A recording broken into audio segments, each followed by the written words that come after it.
Women are demanding mandatory marriage for men.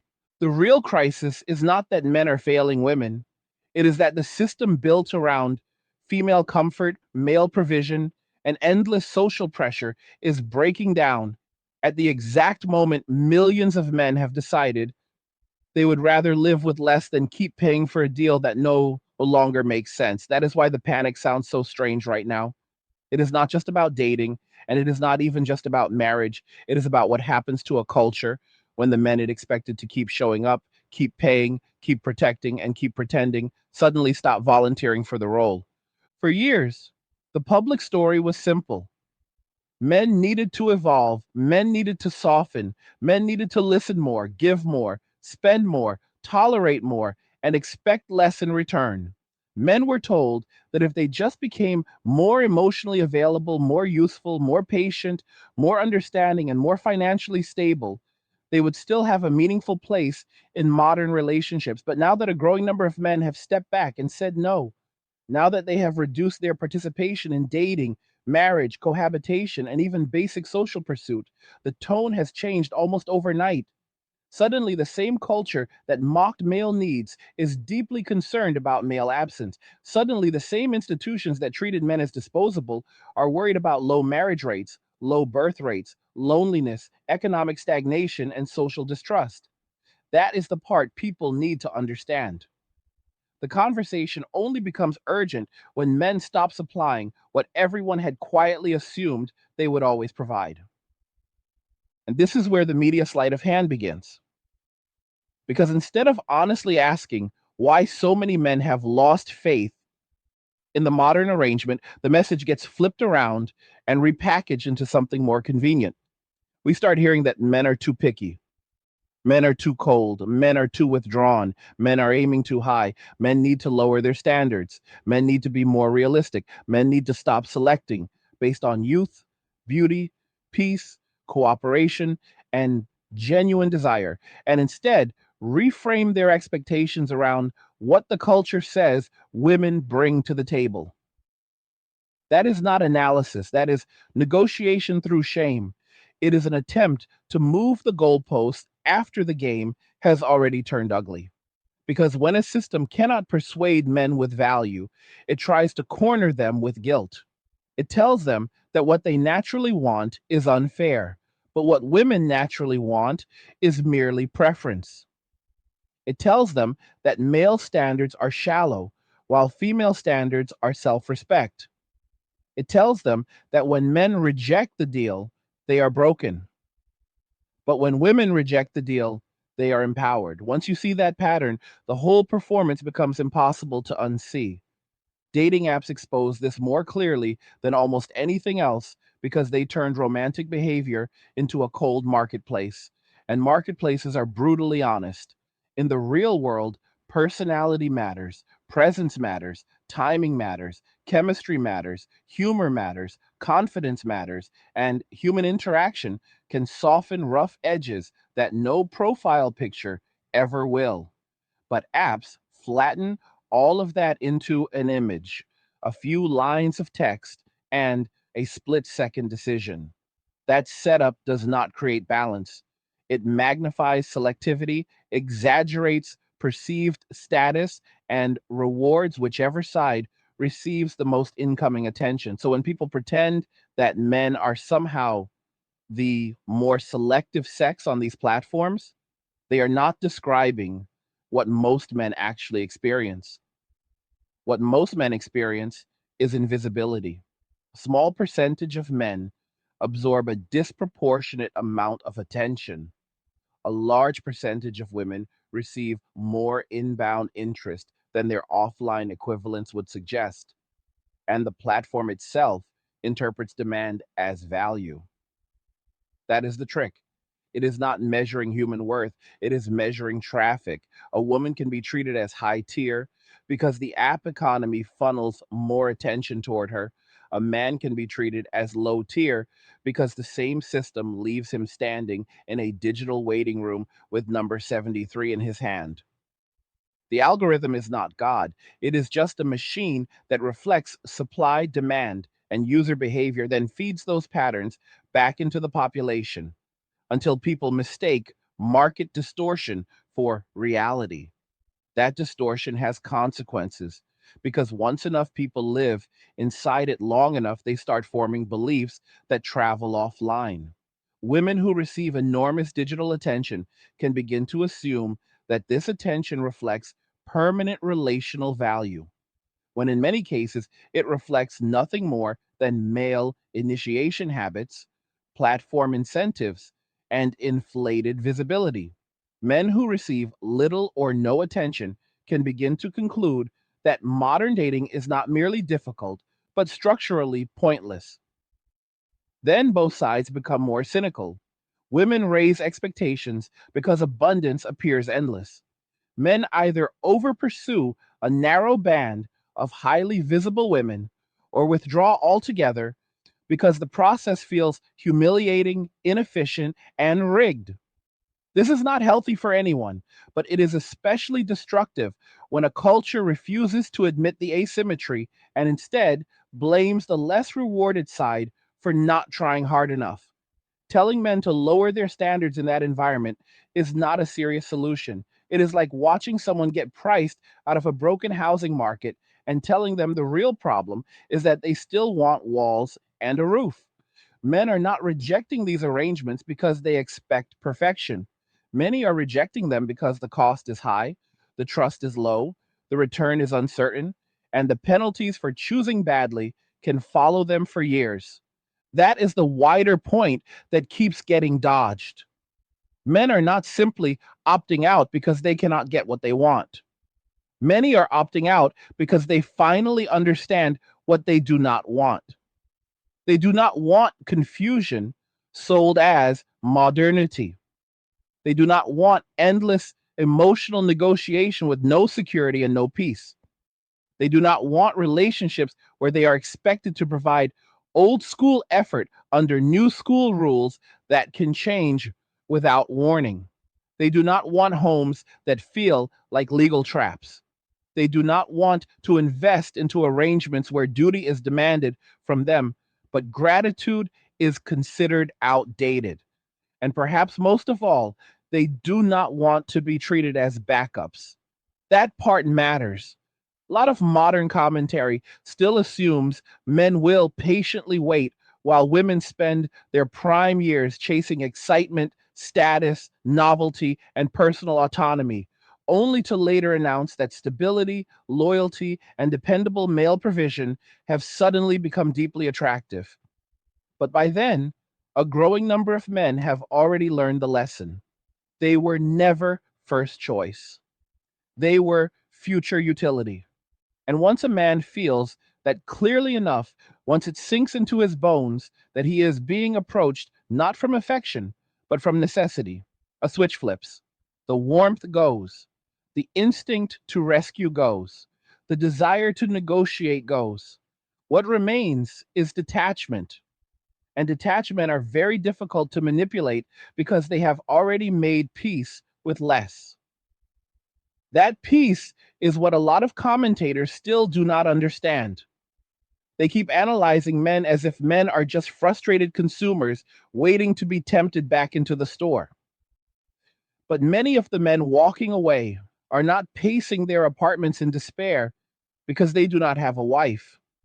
They are not curled up in existential ruin because a dating app ignored them. A lot of them have adjusted. They have reduced their needs. They have simplified their lives. They have accepted a smaller place, fewer expenses, fewer expectations, and more control over their own time. To some outsiders, that looks bleak, but to the men living it, it often feels clean. It feels quiet. It feels inexpensive. It feels safer than emotional chaos and cheaper than social performance. Men can live very lean when they decide there is no prize waiting on the other side of struggle. A small room, a bed, basic food, screen, some peace, and freedom from constant pressure can feel like abundance to a man who has spent years being told that his value begins where his usefulness to others starts. Women often underestimate this because many of them were sold a different dream. They were told independence would feel glamorous forever, that career identity would seamlessly replace family, that the state, the market, and social institutions would catch them if anything went wrong, and that men, no matter how loudly dismissed, would still be there later when needed. That was never guaranteed. That was just an assumption dressed up as progress. Now that economic pressure is intensifying, that assumption is colliding with the wall. Rent is high, food is high, childcare is high, housing is absurd. Everyday stability feels farther away for everyone, but especially for people who built their expectations around endless support systems and endless optionality. And when that happens, the cultural tone starts shifting from triumph to anxiety. The language becomes less about liberation and more about partnership, less about not needing men and more about where all the good men went, less about male inadequacy and more about male withdrawal. That is why some of the takes coming from media outlets and social commentators now feel so desperate.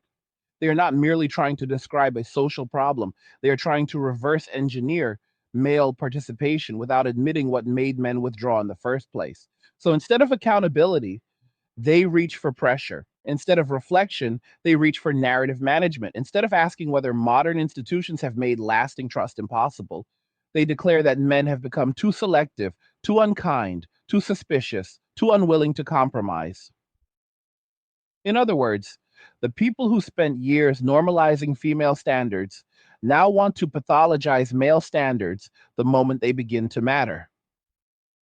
Then add the state to the equation, and the picture gets darker. Because states do not view marriage, birth rates, labor participation, and consumer behavior as emotional issues. They view them as structural inputs. They need workers, taxpayers, spenders, caretakers, and future generations. When men marry less, spend less, and detach from social expectations, the state notices. When birth rates collapse, the state notices. When the consumer economy slows down because fewer households are being formed, the state notices. And when the old pressure points stop working, the state starts hunting for new ones.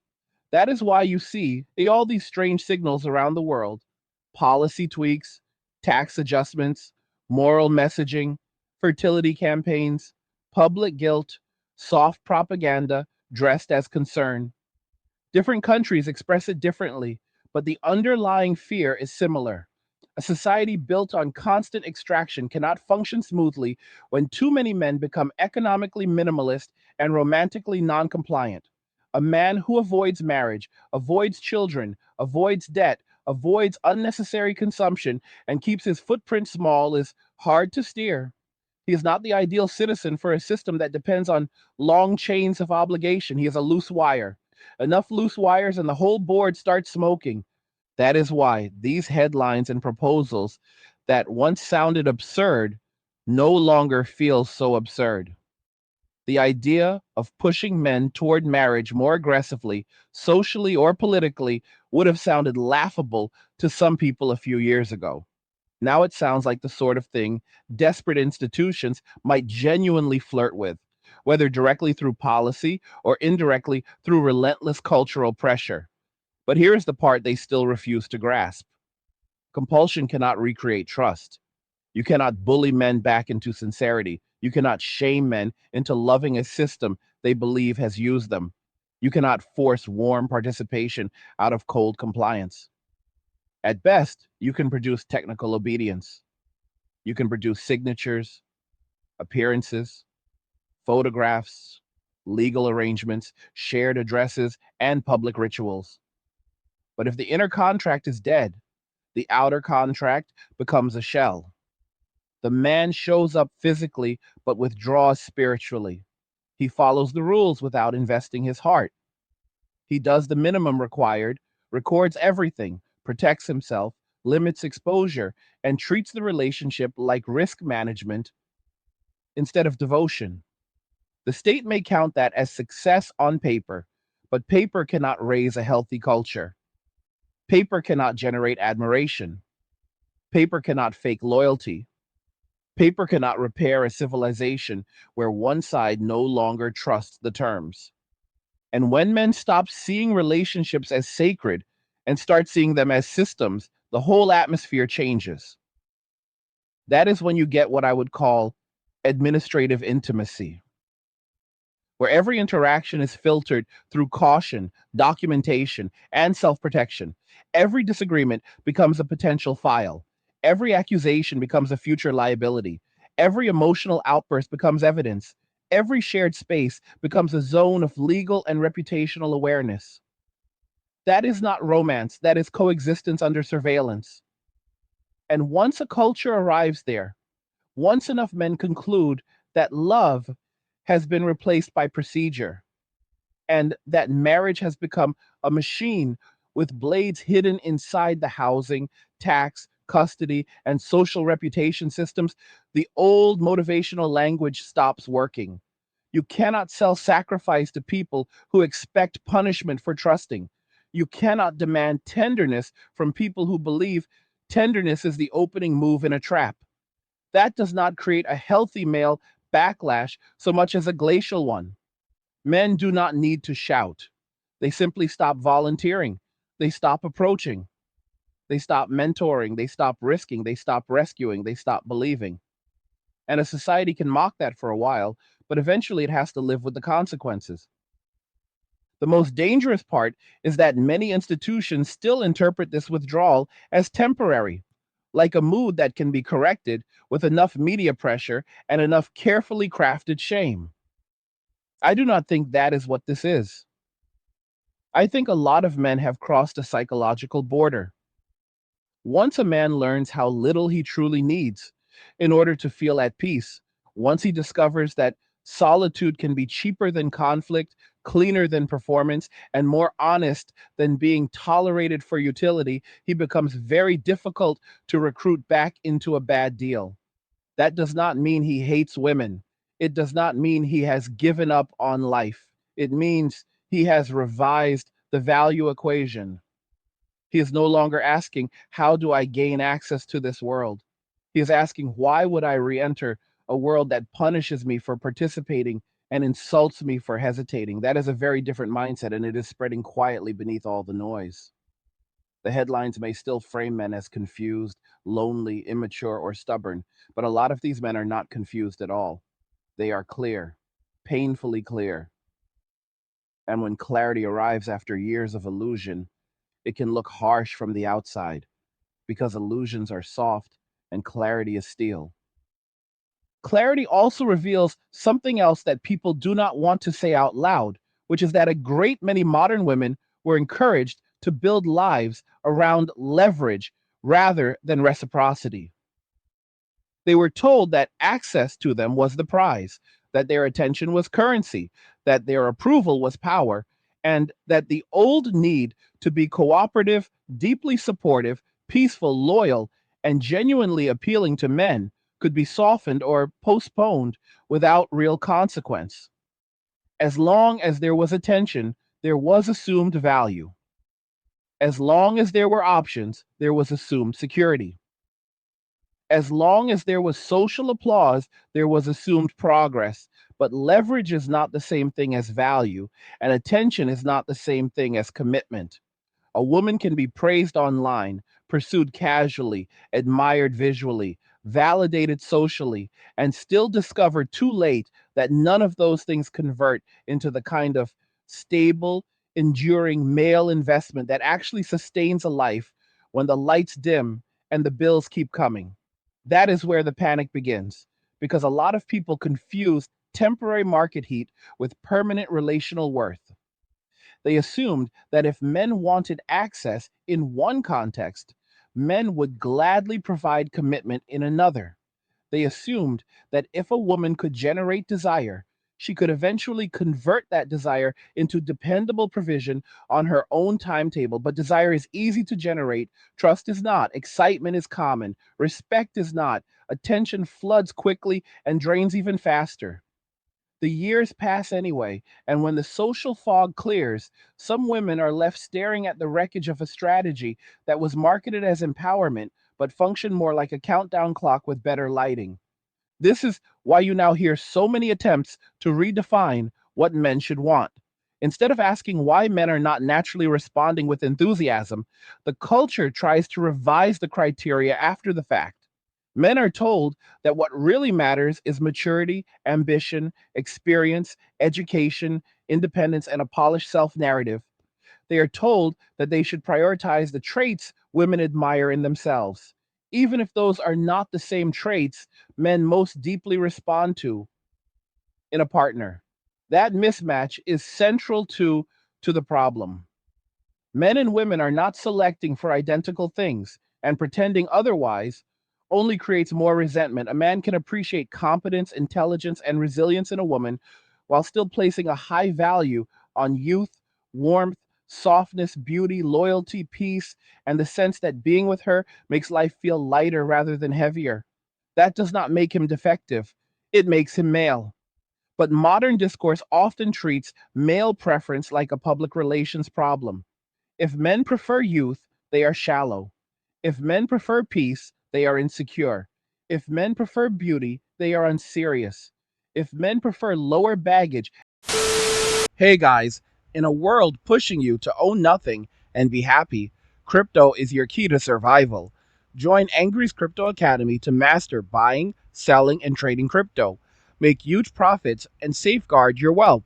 Plus, discover the one crypto virtually no one is talking about, poised to create new millionaires in the upcoming bull run. The link is in the description of the video below. Go check it out now. And less confrontation, they are avoiding strong women. Notice how the framing always works. Male desire is suspicious. Female desire is valid. Male selectivity is cruelty. Female selectivity is standards. Once you see that pattern, the entire conversation about who is being unreasonable becomes less about truth and more about control. The reality underneath it is much less glamorous and much more mechanical. A lot of women are aging through a culture that promised them infinite runway. They were told they had time, always more time. Time to focus on self development, time to build a career, time to experiment, time to reject stable men because excitement felt more urgent, time to mock traditional expectations as outdated, time to see relationships as optional accessories rather than foundational structures. Then the clock kept moving. Suddenly, the women who once believed they were the choosers in a world of endless options begin to notice that younger women are entering the same market with fewer miles, lighter emotional histories, more natural appeal, and less need to be convinced that cooperation matters. The older women then find themselves in a brutal position. They still want the kind of man they rejected earlier, but now they must compete from a weaker position while carrying more expectations and less natural leverage. That is not an insult. That is the arithmetic of time. Men have always been judged by time differently than women. Men could sometimes compensate with money, status, stability, competence, and discipline. Women were told for decades that they no longer had to care how time affected their side of the equation. That was one of the most expensive lies modern culture ever sold. And when reality arrives, it does not knock politely. It comes in through inflation, through rent, through loneliness, through unstable work, through the loss of attention, through the quiet horror of realizing that applause never loved you. This is why the tone has shifted from triumph to complaint. Women who once said they did not need men now say men are absent. Women who said men were unnecessary now say men are intimidated. Women who said relationships were outdated now say men have become emotionally unavailable. Women who told men not to approach now ask why nobody approaches. Women who framed male effort as an entitlement problem now wonder why male effort has dried up. The contradiction is almost theatrical, but underneath it is fear. Fear that the old engines of support are failing, fear that the market is colder than expected, fear that institutions cannot provide the kind of personal security that stable male partnership once provided, fear that independence is exhilarating at 28 and exhausting at 43, fear that the state is not a husband, fear that social media attention is not protection, fear that ideology cannot pay a mortgage, fear that the body changes, the culture changes, the economy changes, and that men who were once pushed away may not be waiting at the gate with flowers and an open wallet. That is the true temperature behind a lot of these articles and public conversations. It is not confidence, it is late stage bargaining.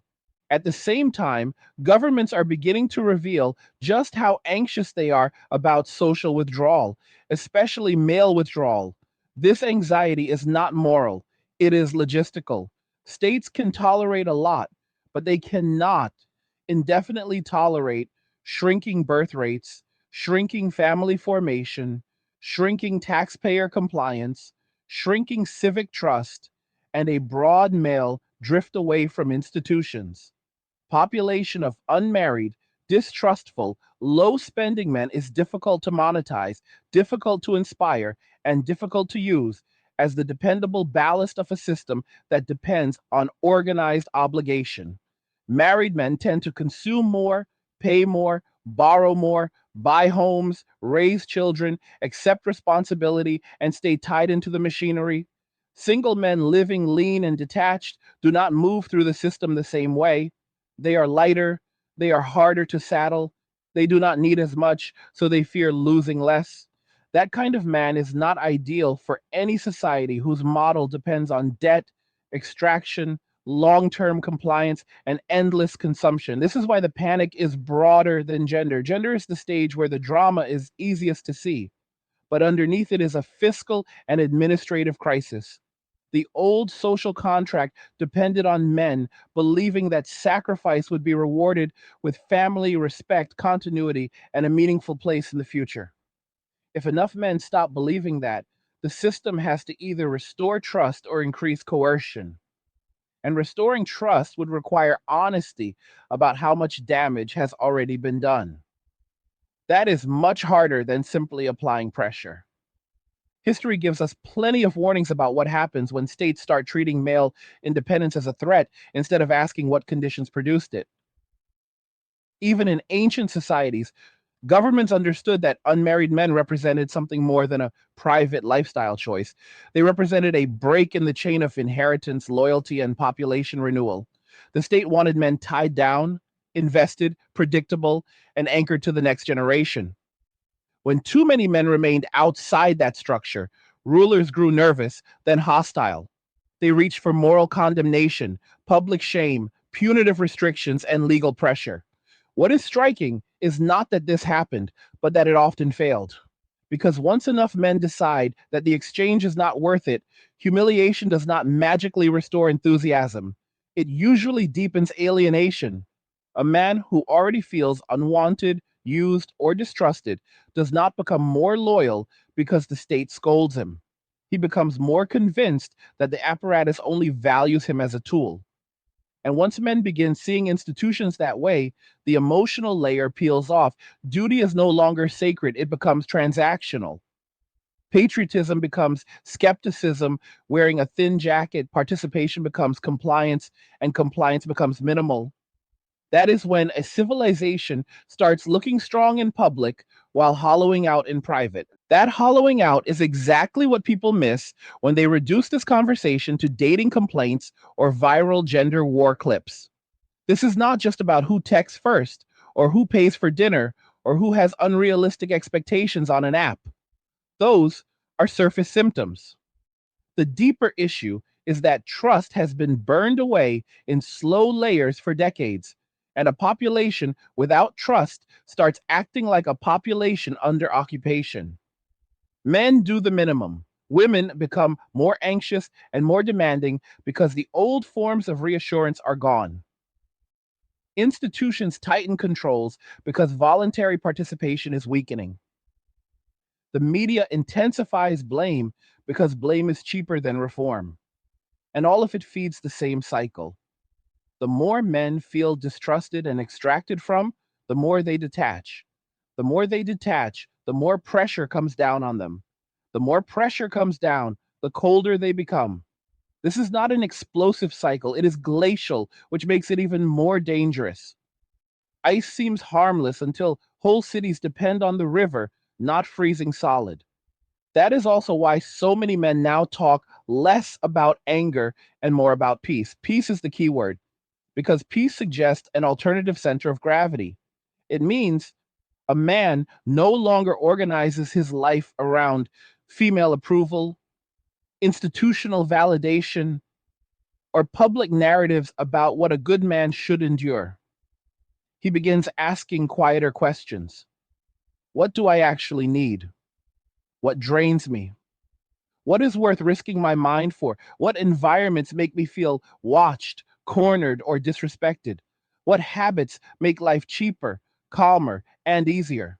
Once a man asks those questions honestly, he often begins cutting away enormous portions of modern social life. Less dating, less spending, less proving, less chasing, less emotional exposure, less need to impress, less need to defend his preferences. That can look passive from the outside, but it is not passive at all. It is strategic refusal. It is a man re engineering his life so that fewer outside forces have leverage over him. And the more men do that, the more the old accusations begin to bounce off. Calling him bitter does not work because he feels calmer than he did before. Calling him lonely does not work because he prefers solitude to disorder. Calling him immature does not work because he sees restraint as maturity. Calling him afraid does not work because fear was what kept him in arrangements that were slowly grinding him down. This shift becomes even more unsettling for the culture when men stop arguing emotionally and start responding with what can only be called cold procedural logic. Instead of debating endlessly, they simply change behavior. They stop approaching in informal settings. They reduce one on one interactions that can be misread or weaponized. They avoid private ambiguity. They become precise with language. They document things. They treat risk the way a careful firm treats liability. That sounds sterile because it is sterile, but sterility is exactly what happens when trust collapses. People move from warmth to protocol. Men are often accused of becoming robotic when they do this, but the robotization began much earlier.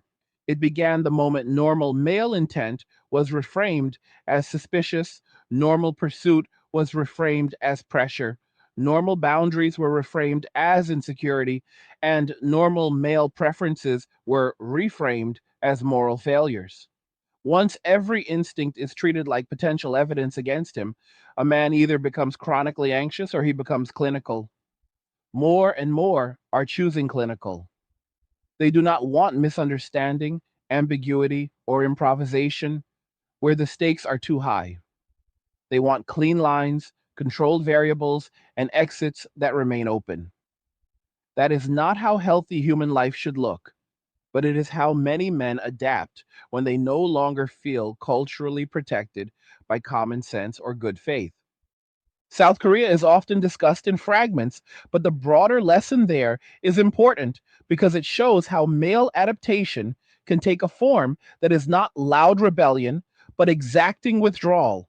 When men conclude that the public environment is hostile, they do not always march into the streets. Sometimes they respond by becoming ruthlessly literal.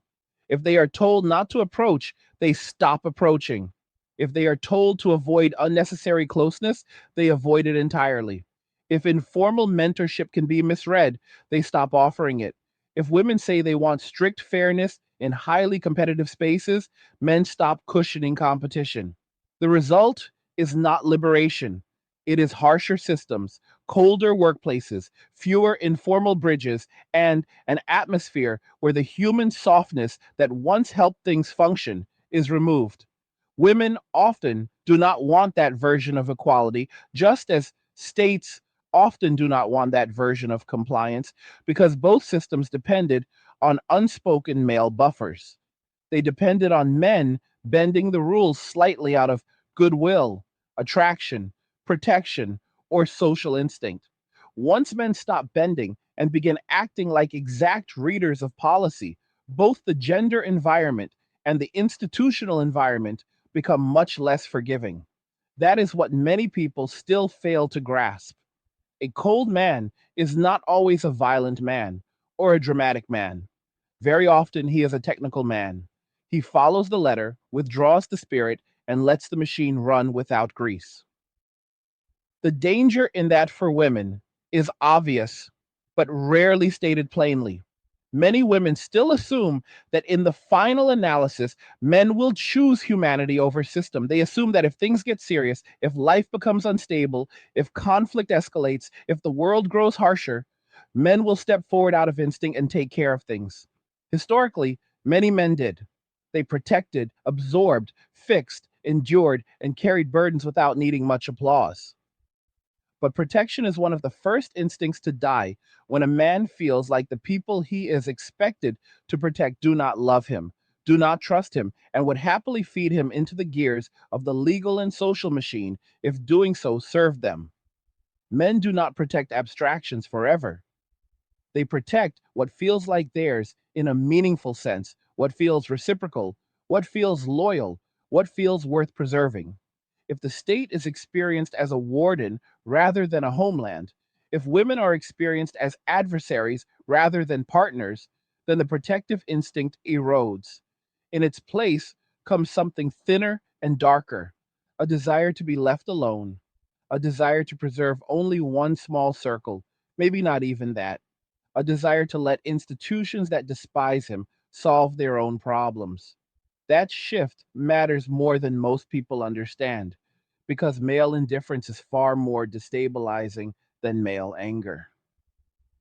Angry men can still be manipulated through provocation. Indifferent men simply stop carrying.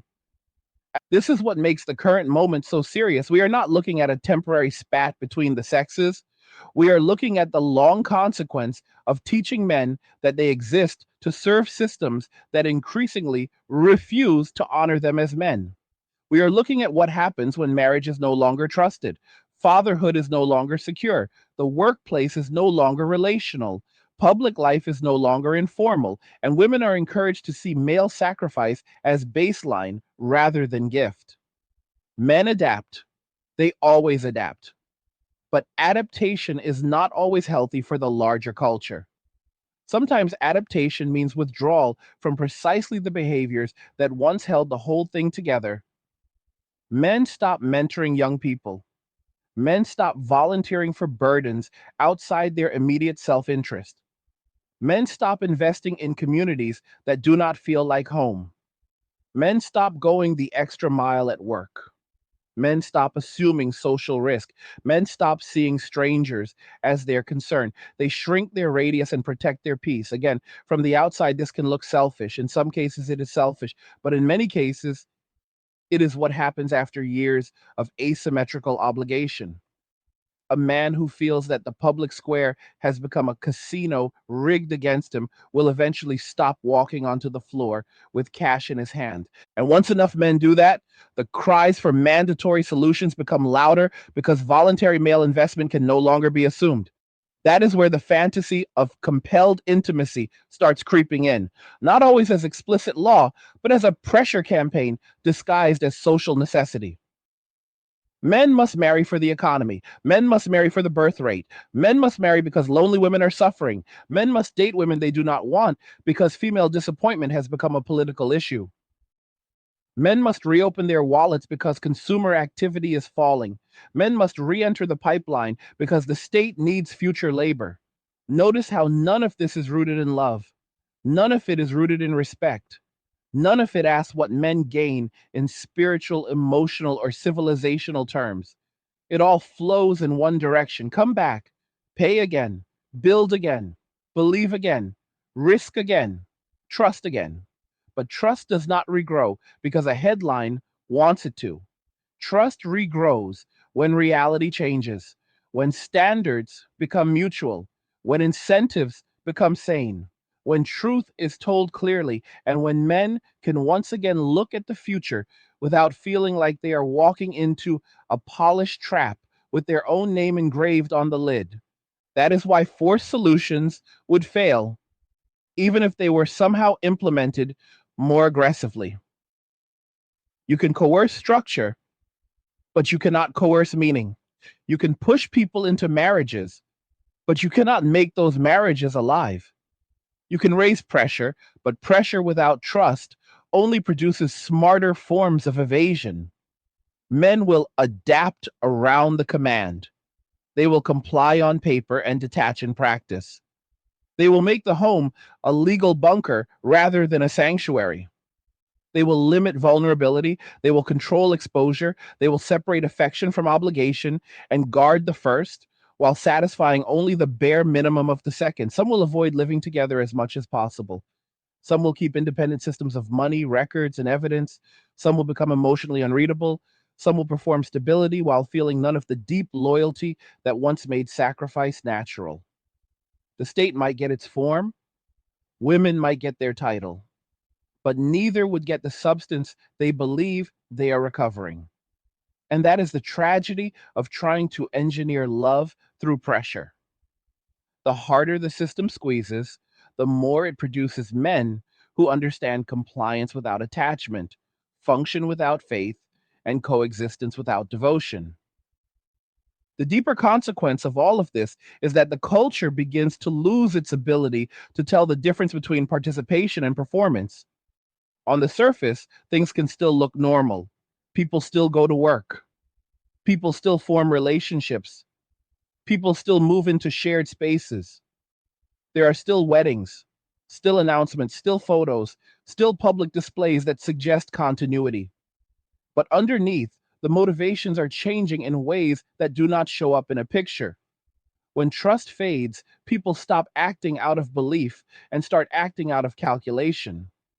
They begin measuring everything: time, energy, exposure, vulnerability, financial risk, legal risk, reputational risk. Every interaction becomes a small equation, and every decision becomes a cost benefit analysis.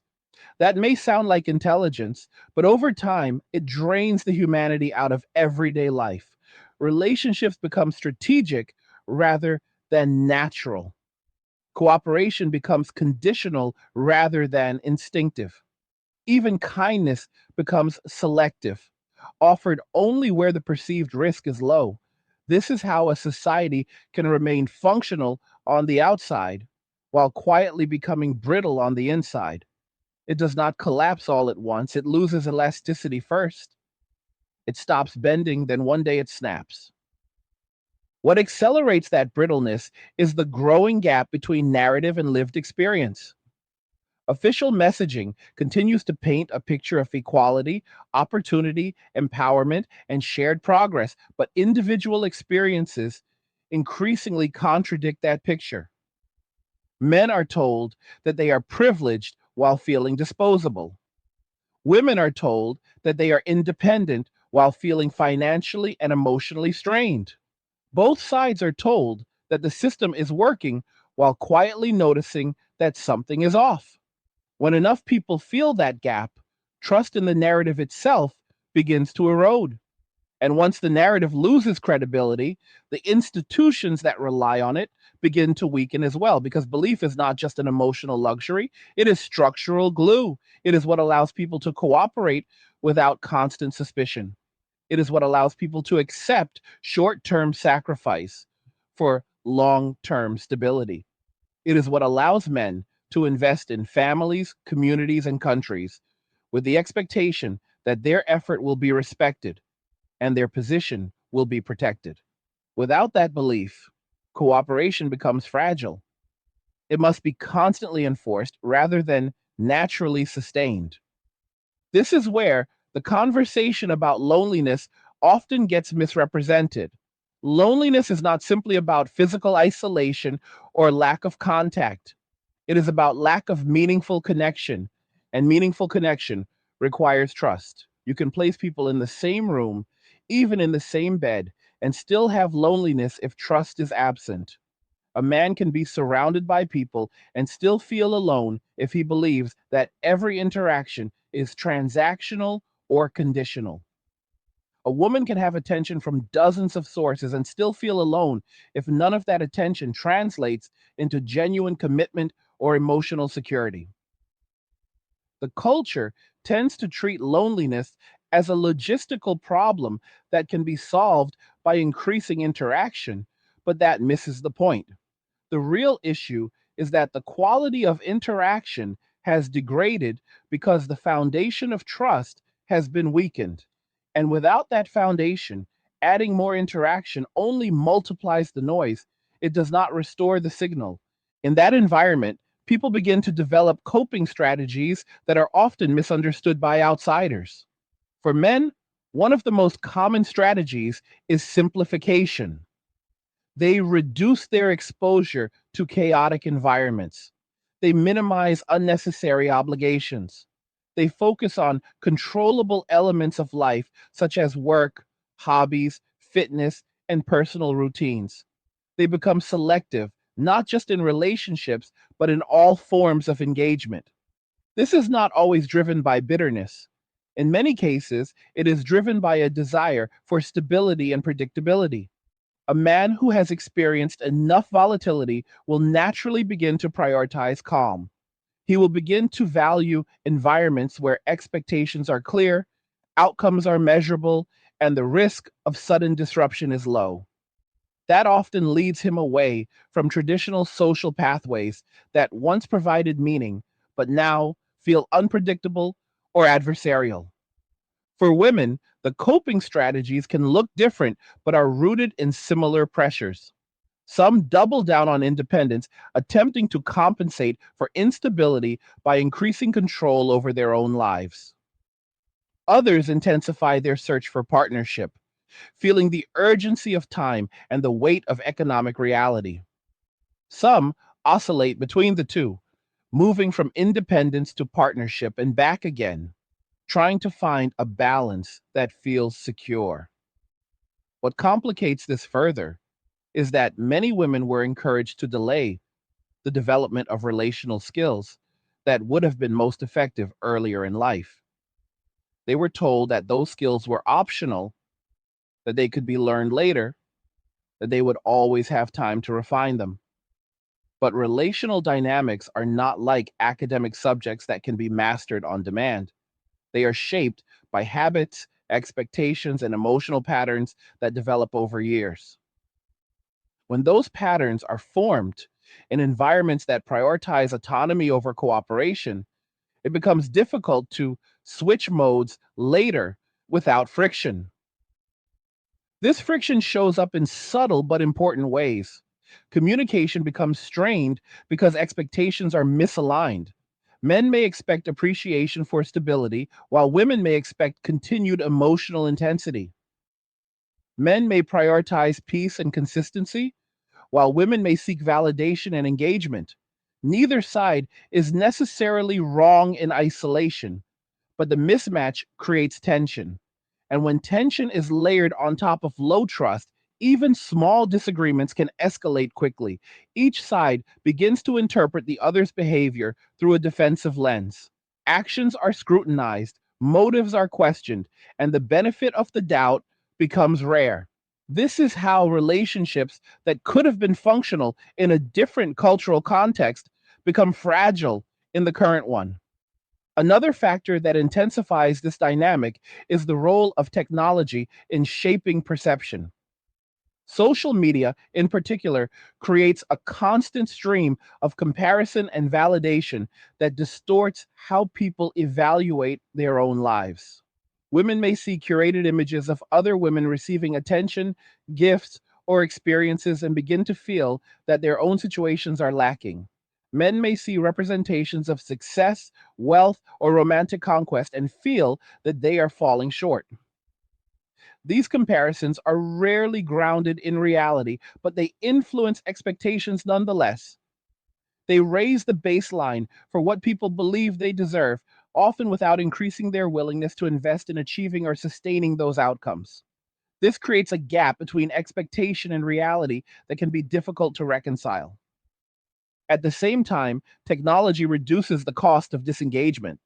It is easier than ever to withdraw into digital environments that provide entertainment, distraction, and even a sense of connection without the risks associated with real world interaction. For men, this can mean replacing social engagement with solitary activities that are predictable and controllable. For women, it can mean maintaining a network of attention that feels validating but does not require deep commitment. Both of these patterns can be functional in the short term, but they do not address the underlying need for stable, trusting relationships. Instead, they create a kind of parallel existence where people are connected in superficial ways, but isolated in meaningful ones. The economic dimension of this situation cannot be ignored either. Financial pressure amplifies every other issue. When the cost of living rises, when job security feels uncertain, when long term planning becomes difficult, people become more risk averse. They are less willing to enter into arrangements that could expose them to additional instability. For men, this often translates into reluctance to take on the financial responsibilities associated with marriage and family. For women, it can increase the desire for a partner who can provide stability, but it also raises the stakes of choosing the wrong partner. This creates a paradox where both sides feel the need for partnership, but are simultaneously more cautious about pursuing it. This caution feeds back into the broader cycle of withdrawal and pressure. As fewer people form stable relationships, the social expectation of those relationships becomes more intense.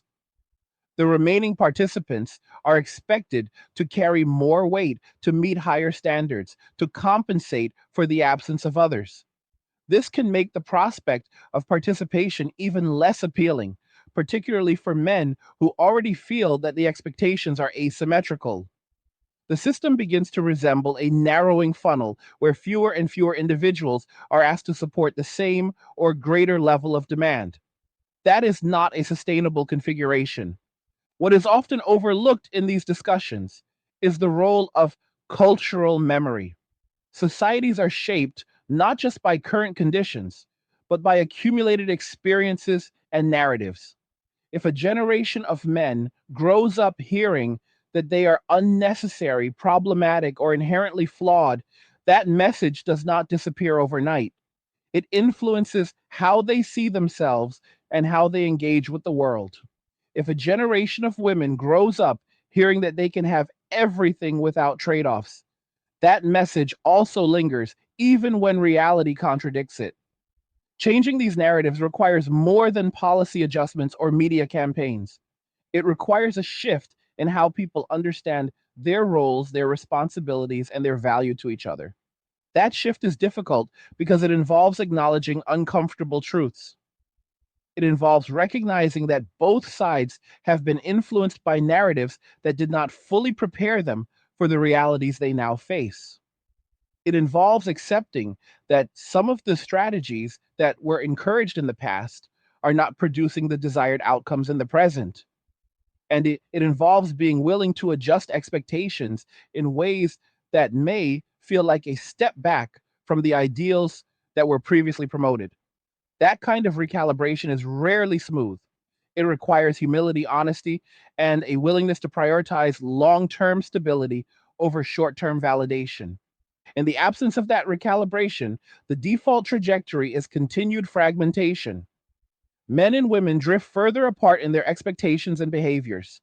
Institutions attempt to manage the resulting instability through increased control or messaging. The gap between narrative and reality widens. Trust continues to erode, and the system becomes increasingly reliant on pressure rather than voluntary cooperation. That is not a path that leads to a healthy or resilient society. It is a path that leads to a kind of managed dysfunction, where things continue to operate but never quite recover their original strength. The question then is not whether men will return to the previous model of participation. The question is whether a new model can emerge that restores enough trust to make participation worthwhile again. That would require addressing the core issues that led to withdrawal in the first place. It would require creating conditions where men feel that their contributions are valued and protected, where the risks of engagement are balanced by meaningful rewards, and where the expectations placed on them are reasonable and reciprocal. It would also require creating conditions where women can form stable, supportive partnerships without feeling that they must sacrifice their autonomy or security. Those goals are not inherently incompatible, but achieving them requires a level of coordination and honesty that is currently lacking. Until that happens, the pattern of cautious engagement and strategic withdrawal is likely to continue. Men will continue to prioritize peace over participation. Women will continue to navigate the tension between independence and the desire for partnership. Institutions will continue to search for ways to maintain stability in the face of changing behavior. And the culture will continue to grapple with the consequences of a system that no longer aligns with the lived experiences of the people it is meant to serve. What makes this situation even more complex is that the breakdown is not happening in isolation. It is unfolding alongside rapid changes in technology, economics, and social expectations, all of which are moving faster than most people can process. When change moves slowly, people adapt gradually. They negotiate new norms, adjust their expectations, and rebuild trust over time. But when change accelerates, adaptation becomes uneven. Some people adjust quickly, others resist, and many find themselves caught between two sets of rules that no longer align. That is where much of the current confusion comes from. People are operating with mixed signals. They are told to be independent, but also to cooperate. They are told to prioritize self interest, but also to build stable partnerships. They are told that traditional roles are outdated, but are still judged against those roles when outcomes fall short. This creates a kind of cognitive overload where no single framework feels reliable. In that environment, individuals begin to construct their own frameworks, often in isolation.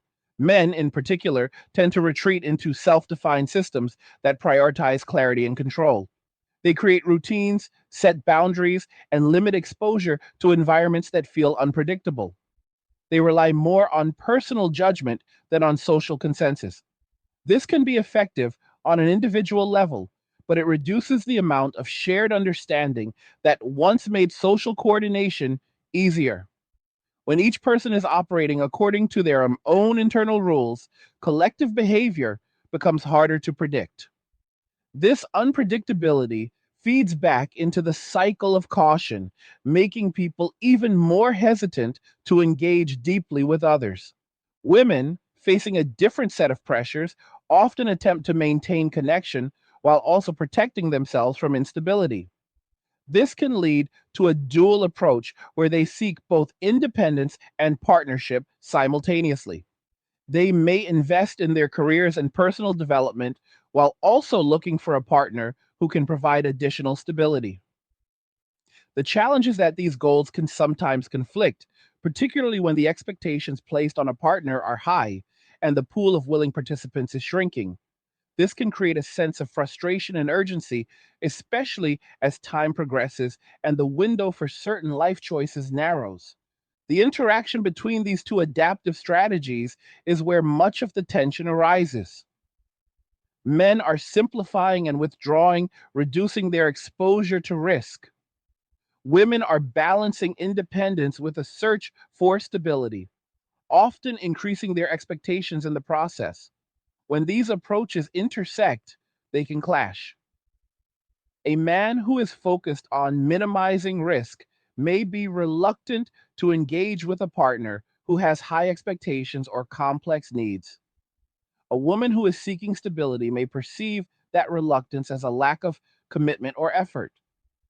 Both perspectives are internally consistent, but they do not align with each other. This misalignment creates friction that is difficult to resolve without a shared framework. Another layer to consider is the role of delayed consequences. Many of the dynamics we are seeing now are the result of decisions and cultural shifts that occurred years or even decades ago. The effects of those shifts were not immediately visible, which allowed them to continue without significant resistance. Over time, however, the cumulative impact has become more apparent. This delay makes it harder to address the problem because the causes are no longer fresh in people's minds. Instead, individuals are dealing with the outcomes without fully understanding how they developed. This can lead to misplaced blame, where symptoms are treated as causes and deeper issues remain unaddressed.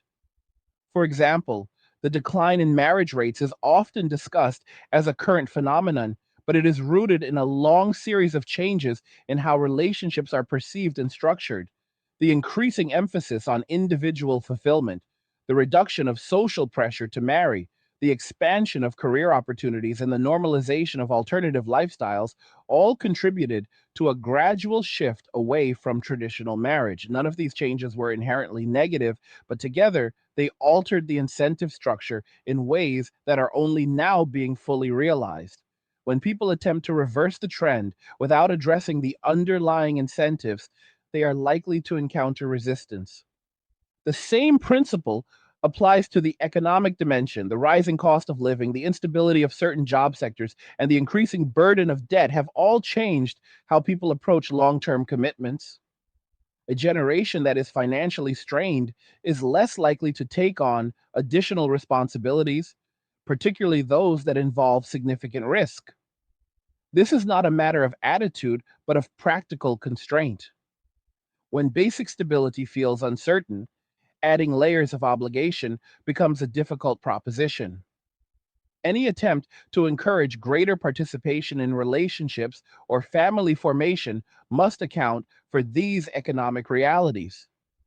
One of the more subtle but important shifts is the changing perception of time. In previous generations, life followed a more predictable timeline. Education, work, marriage, children, and retirement were arranged in a sequence that provided a sense of progression and stability. Today, that sequence is far less defined. People delay certain milestones, skip others, or pursue them in a different order. This flexibility can be beneficial, but it also creates uncertainty. Without a shared timeline, it becomes harder for individuals to coordinate their lives with others. A man who is ready for a certain stage may find that his peers are not, and vice versa. This lack of synchronization can lead to missed opportunities and increased frustration. The cultural emphasis on choice further complicates this. While having options is generally positive, an abundance of choice can lead to indecision and dissatisfaction. When people believe that a better option might always be available, they are less likely to commit to the option in front of them. This can result in a pattern of continual searching without resolution. In the context of relationships, this means that individuals may delay commitment in the hope of finding a more ideal partner, only to find that the search itself becomes a source of stress. Over time, this can erode the willingness to engage at all. This dynamic is reinforced by the way success is portrayed in modern culture. Success is often depicted as a combination of personal achievement, financial independence, and social validation. Relationships are sometimes presented as secondary or even as obstacles to these goals. While this perspective can be empowering in certain contexts, it can also lead to a devaluation of the skills and sacrifices required to build and maintain stable partnerships. When those skills are not developed early, they are harder to acquire later, particularly under pressure. The role of institutions in this landscape is also evolving. Traditional institutions such as family, community organizations, and religious groups once provided a framework for social interaction and support. As their influence has declined, individuals have had to rely more on themselves and on less structured networks. This shift has increased autonomy but reduced the availability of guidance and shared norms. Without these structures, people must navigate complex social dynamics on their own, which can lead to inconsistency and confusion. At the same time, new forms of community have emerged, often centered around shared interests or online platforms. These communities can provide support and connection, but they are typically more transient and less comprehensive than traditional ones. They may not offer the same level of stability or the same mechanisms for conflict resolution. This can limit their ability to substitute for the broader social structures that once played a central role in people's lives. As all of these factors interact, the overall system becomes more sensitive to disruption. Small changes can have larger effects because there is less redundancy and fewer stabilizing influences. This sensitivity is evident in how quickly public sentiment can shift and how rapidly certain trends can gain traction.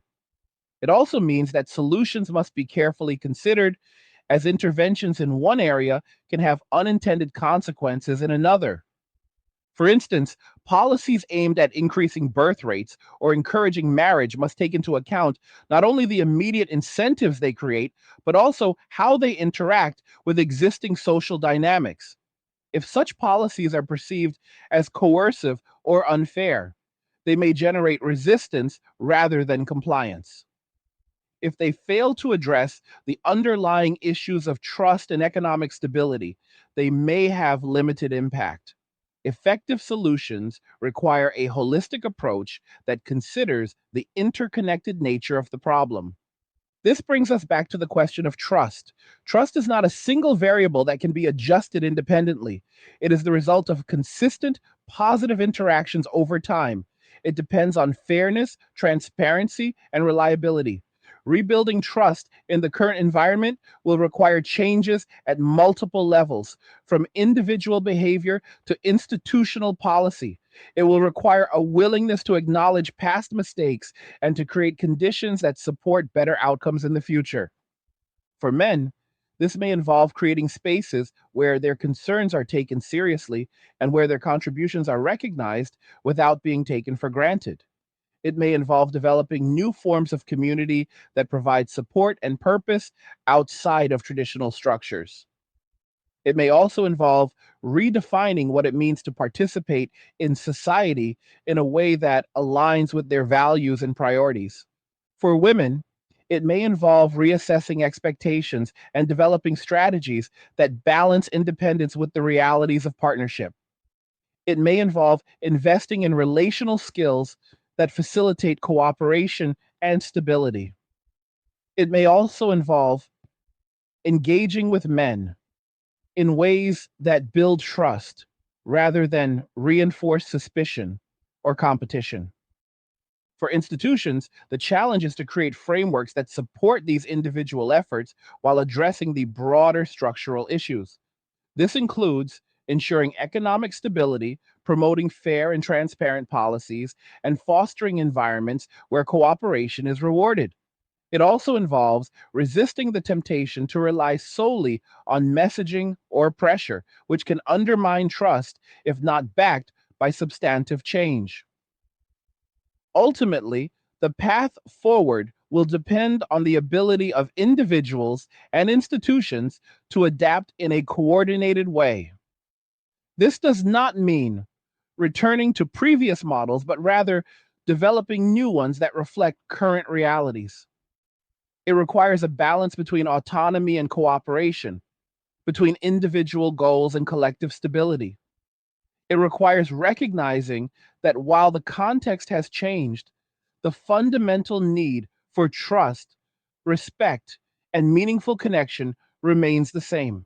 If that balance can be achieved, there is potential for a more resilient and adaptable system to emerge.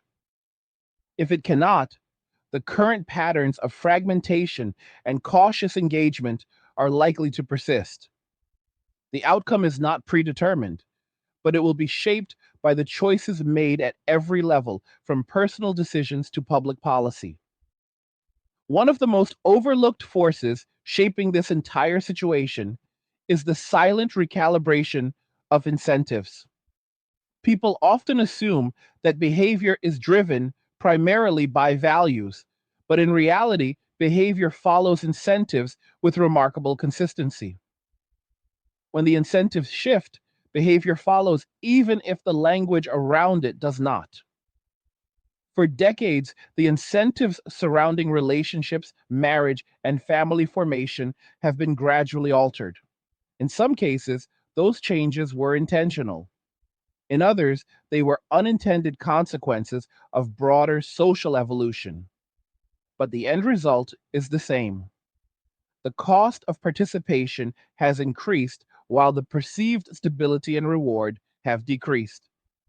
When that imbalance reaches a certain point, participation becomes optional rather than default. For men, the incentive structure has become particularly complex. On one hand, there is still an expectation that men should provide, protect, and invest.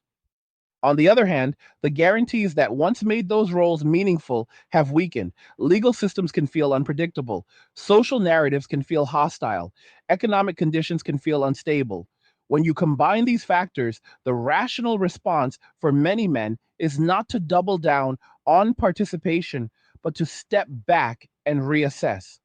This is not necessarily a rejection of relationships themselves. It is a rejection of entering into them under conditions that feel asymmetrical or uncertain. The distinction matters because it explains why simply encouraging men to participate more is unlikely to be effective. The issue is not motivation in isolation, it is the structure within which that motivation would be expressed. For women, the incentive structure has also shifted, but in a different direction. Increased access to education and career opportunities has expanded the range of options available to them. This has been a positive development in many respects, but it has also introduced new trade offs. Time and energy invested in one area are not available for another. The pursuit of independence can sometimes delay or complicate the formation of long term partnerships. At the same time, the expectation of maintaining a certain standard of living can increase the pressure to find a partner who meets specific criteria. This creates a balancing act that can be difficult to manage, particularly when external conditions are volatile. The interaction of these incentive structures produces a feedback loop. As men become more cautious, women may raise their expectations in response to a perceived scarcity of desirable partners. As women raise their expectations, men may become even more selective or withdrawn. This loop can continue until the gap between the two sides becomes so wide that meaningful engagement becomes rare. Breaking this cycle requires adjusting the incentives on both sides in a way that encourages cooperation rather than competition. That is easier said than done because incentives are embedded in systems that are not easily changed. Another important factor is the role of identity in shaping behavior. In previous generations, identity was often tied to clear roles within family and community structures. A man's identity might be closely linked to his role as a provider or protector. A woman's identity might be linked to her role within the household or community. While these roles were not without limitations, they provided a framework that helped individuals understand their place in the world.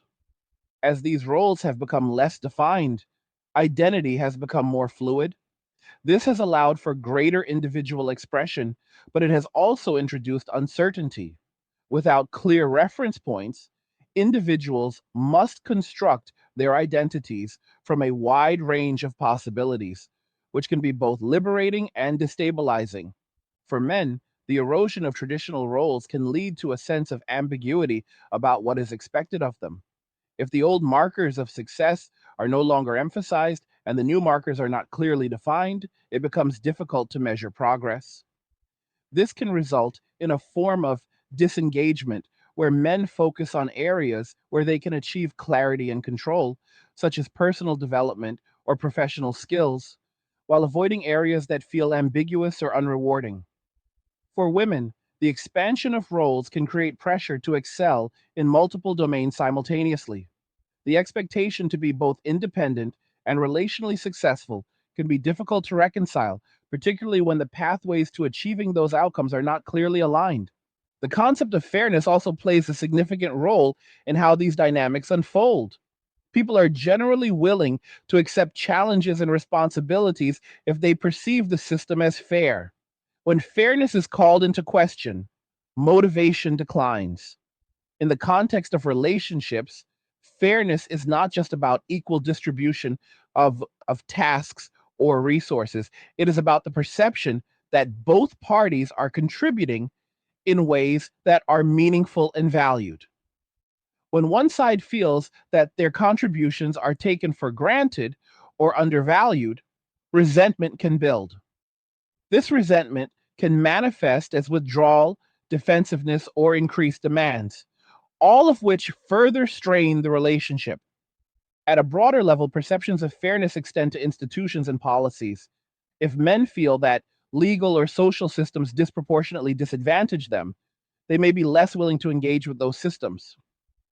If women feel that their needs are not adequately addressed, they may seek alternative forms of support or advocate for changes that could further alter the balance. These perceptions are shaped by both personal experiences and public narratives, making them complex and often contested. The role of communication in addressing these issues cannot be overstated, yet it is often one of the weakest links. Effective communication requires not only the ability to express one's own perspective, but also the willingness to understand the perspective of others. In the current climate, communication is frequently polarized. Discussions about gender dynamics can quickly become adversarial, with each side defending its position rather than seeking common ground. This reduces the opportunity for constructive dialogue and reinforces existing divisions.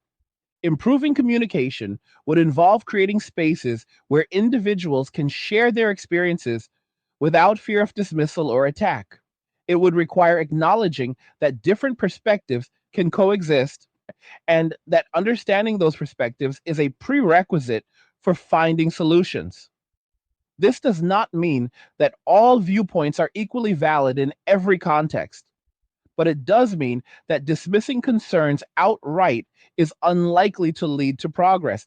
Education also has a role to play in shaping future outcomes.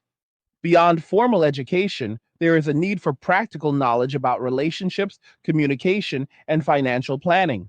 These are skills that can significantly influence life outcomes, but are not always emphasized in traditional curricula.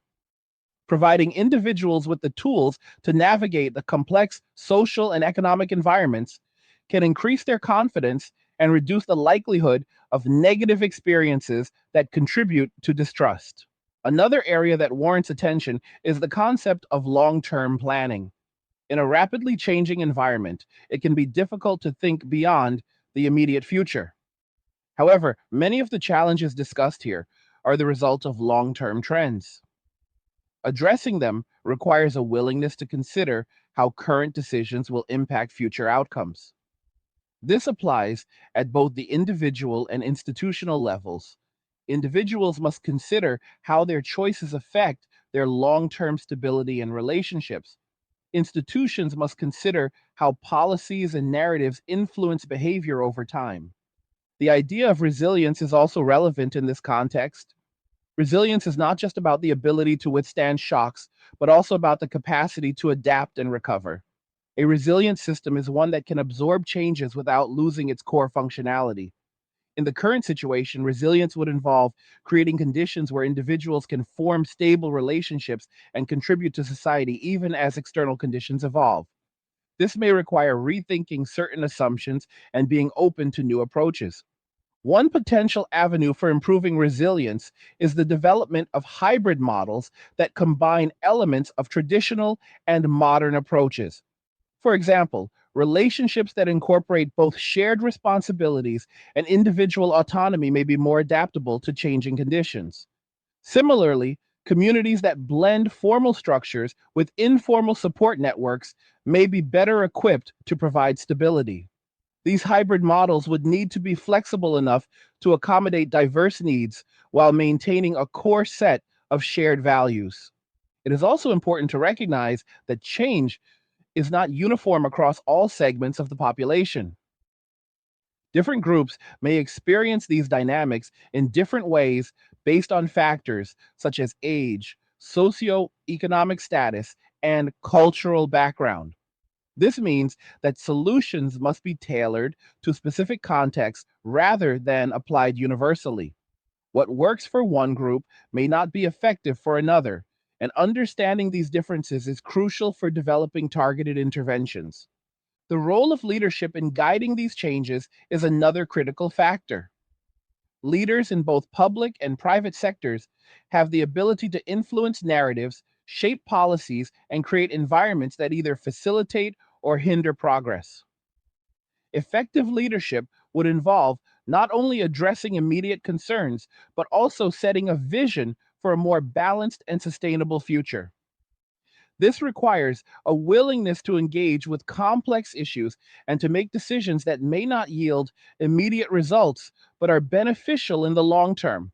As the system continues to evolve, one of the most important but least discussed shifts is the transition from implicit agreements to explicit negotiation. In earlier social structures, many expectations between men and women were understood without being formally stated. Roles were clearer, responsibilities were more predictable, and the boundaries of acceptable behavior were broadly shared. This allowed relationships to function with a degree of fluidity because both parties were operating from a similar script.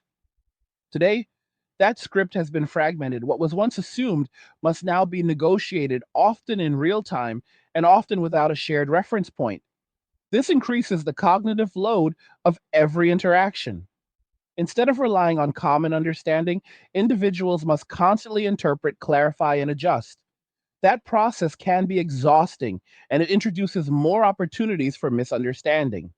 This shift toward explicit negotiation also changes the emotional texture of relationships. When everything must be discussed and agreed upon, spontaneity can be replaced by caution. People become more aware of how their actions might be perceived, more careful about what they say, and more deliberate in how they engage. While this can reduce certain types of conflict, it can also reduce the sense of ease that makes relationships feel natural. Over time, this can lead to a perception that relationships are work in a way that they were not before, or at least not in the same way. For individuals who already feel uncertain about the value of participating, this added complexity can be a deterrent. Another consequence of this transition is the increasing importance of negotiation skills. Individuals who are better at articulating their needs, setting boundaries, and navigating conflict may have an advantage in forming and maintaining relationships. However, these skills are not evenly distributed and they are not always taught explicitly. This creates a situation where some people are more equipped to handle the demands of modern relationships than others, leading to disparities in outcomes. Those who struggle with negotiation may find themselves at a disadvantage, which can reinforce feelings of frustration or withdrawal. The emphasis on negotiation also intersects with the concept of power. In any interaction, the ability to negotiate effectively can influence the balance of power between individuals. When one party has more leverage, whether due to economic resources, social status, or perceived desirability, they may be able to set terms that favor their interests. In the context of dating and relationships, this can manifest in various ways, such as who initiates, who sets expectations, and who has the final say in decisions. If the distribution of leverage is uneven, it can lead to outcomes that feel inequitable, further eroding trust. At the same time, the perception of power can be as influential as actual power. If individuals believe that they have less leverage, they may approach interactions with caution or defensiveness, even if the situation is more balanced than they perceive. Conversely, those who believe they have more leverage may be less willing to compromise. These perceptions are shaped by a combination of personal experiences, cultural narratives, and feedback from others. They can create self reinforcing patterns that are difficult to break. The role of expectations in shaping these dynamics cannot be overstated. Expectations act as a lens through which people interpret their experiences. When expectations are aligned with reality, interactions tend to be smoother. When they are not, disappointment and conflict are more likely. In the current environment, expectations are often influenced by a mix of traditional norms and modern ideals, which can be difficult to reconcile. For example, someone might expect a partner to be both highly independent and highly available, or both financially self sufficient and willing to share resources extensively. These combinations can be challenging to achieve in practice, leading to tension when reality falls short. Expectations are also influenced by peer groups and social comparison. Individuals often look to others to gauge what is normal or desirable, and these reference points can vary widely depending on the context. In some circles, certain behaviors or outcomes may be considered standard, while in others, they may be seen as exceptional. This variability can create confusion as individuals attempt to align their own expectations with those of their peers while also navigating their personal circumstances. The result can be a constant adjustment of standards, which adds another layer of complexity to decision making. The concept of commitment has also undergone a transformation. In the past, commitment was often seen as a long term decision that provided stability and structure. Today, commitment is sometimes approached more cautiously with an emphasis on maintaining flexibility. This shift is partly a response to the increased uncertainty in other areas of life.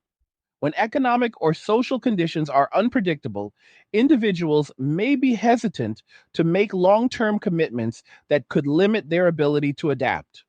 While this caution is understandable, it can also lead to a reluctance to invest deeply in relationships, which can prevent them from reaching their full potential.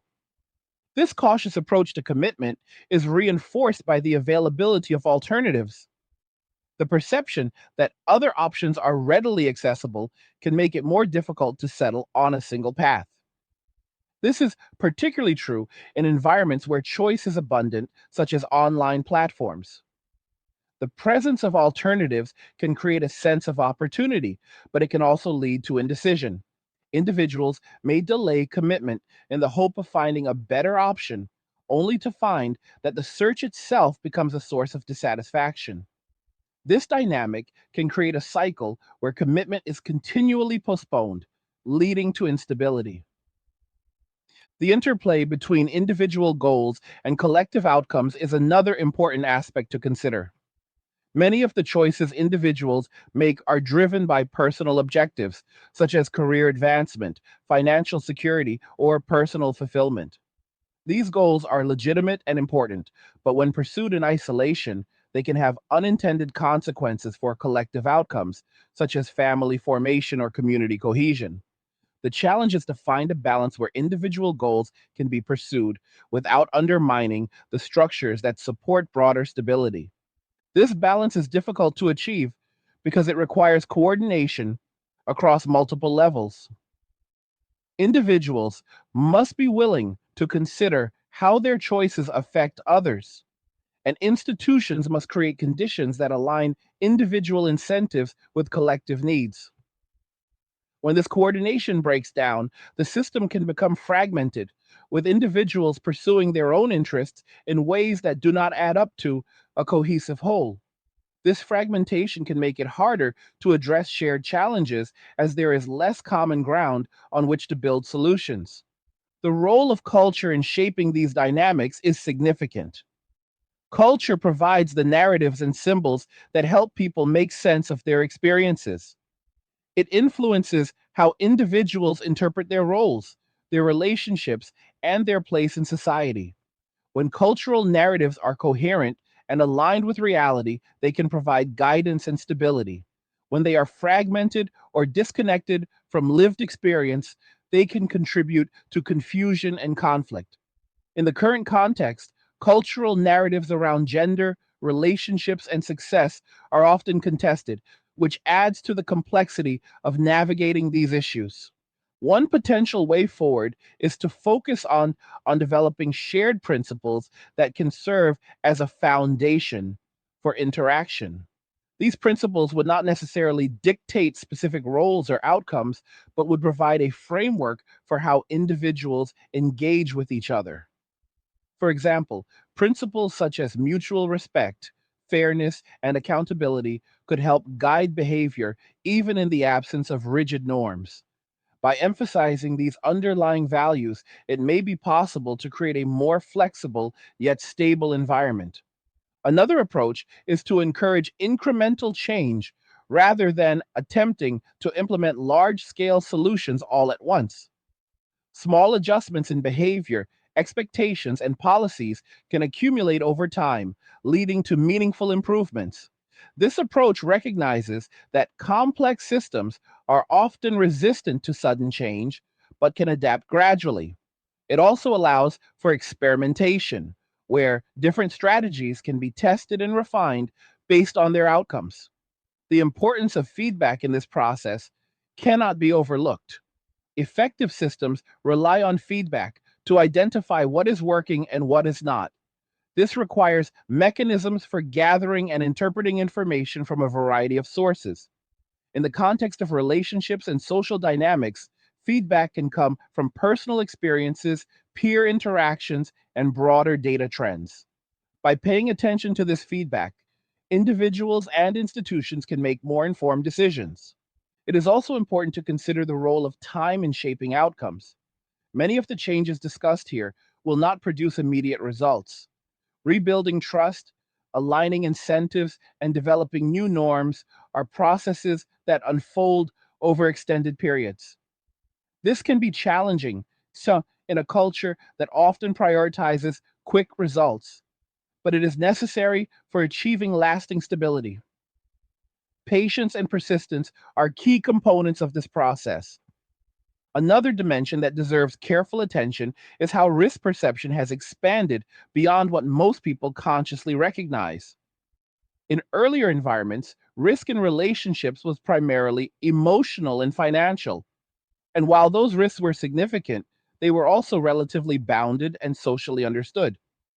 Today, the perception of risk has broadened to include legal exposure, reputational consequences, and long term structural implications that extend far beyond the relationship itself. This expanded risk field changes behavior in subtle but powerful ways. People are not only evaluating whether a relationship will make them happy or stable, but whether it could create downstream complications that are difficult to unwind. That level of consideration can slow decision making, increase caution, and reduce the willingness to engage deeply without extensive evaluation. For men, this expanded perception of risk often manifests as a preference for control and clarity. They seek environments where the rules are explicit, the expectations are predictable, and the potential consequences are manageable. This can lead to a preference for arrangements that are less formal or less entangled, where the exit costs are lower and the obligations are more clearly defined. While this approach can reduce immediate risk, it can also limit the depth of connection that is possible. Relationships that are structured primarily around risk mitigation may struggle to develop the level of trust and interdependence that characterizes more traditional partnerships. For women, the expanded risk perception can take a different form.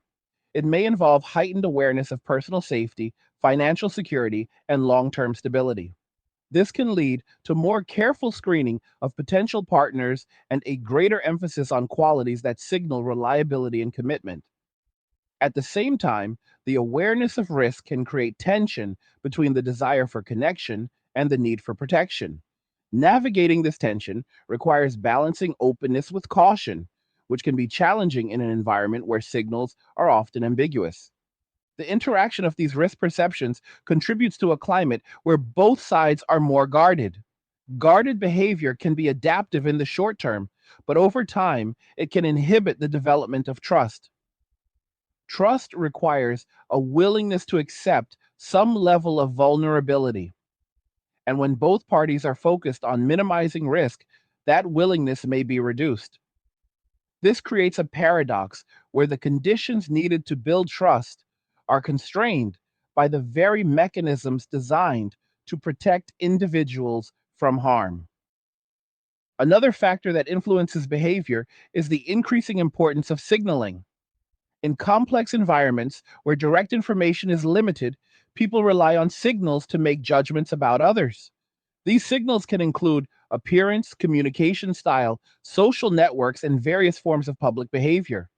The challenge is that signals are not always reliable indicators of underlying qualities. They can be curated, exaggerated, or misinterpreted. This creates a situation where individuals must interpret incomplete or potentially misleading information, which can lead to errors in judgment. The emphasis on signaling can also encourage behaviors that prioritize appearance over substance. Individuals may focus on presenting themselves in ways that maximize positive perception rather than developing qualities that contribute to long term stability. This can create a mismatch between initial impressions and actual compatibility, leading to disappointment when expectations are not met. Over time, repeated experiences of this kind can reinforce skepticism and reduce the willingness to engage. The concept of compatibility itself has become more complex. In the past, compatibility was often defined by shared values, complementary roles, and alignment on key life decisions. While these factors remain important, additional dimensions have been added, including lifestyle preferences, personal goals, and individual identity considerations. This expanded definition of compatibility can make it more difficult to find suitable matches as the number of criteria increases.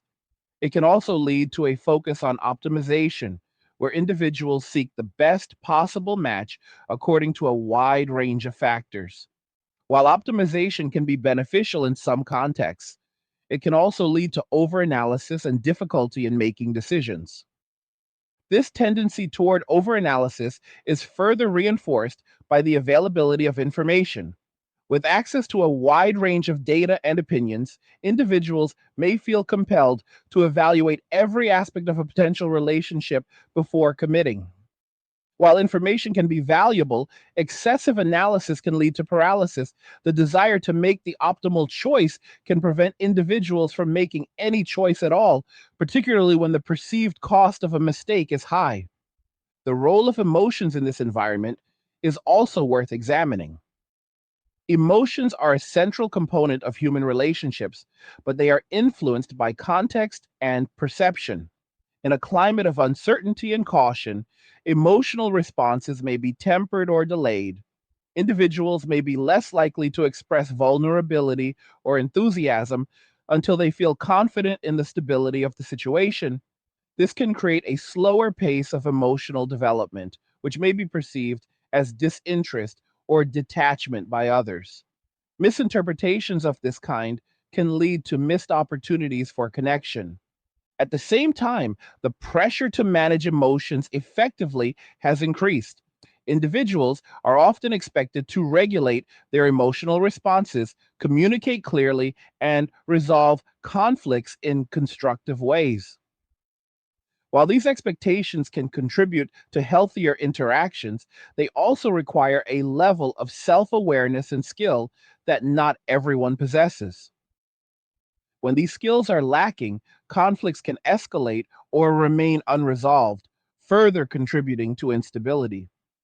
The broader social environment also plays a role in shaping emotional dynamics.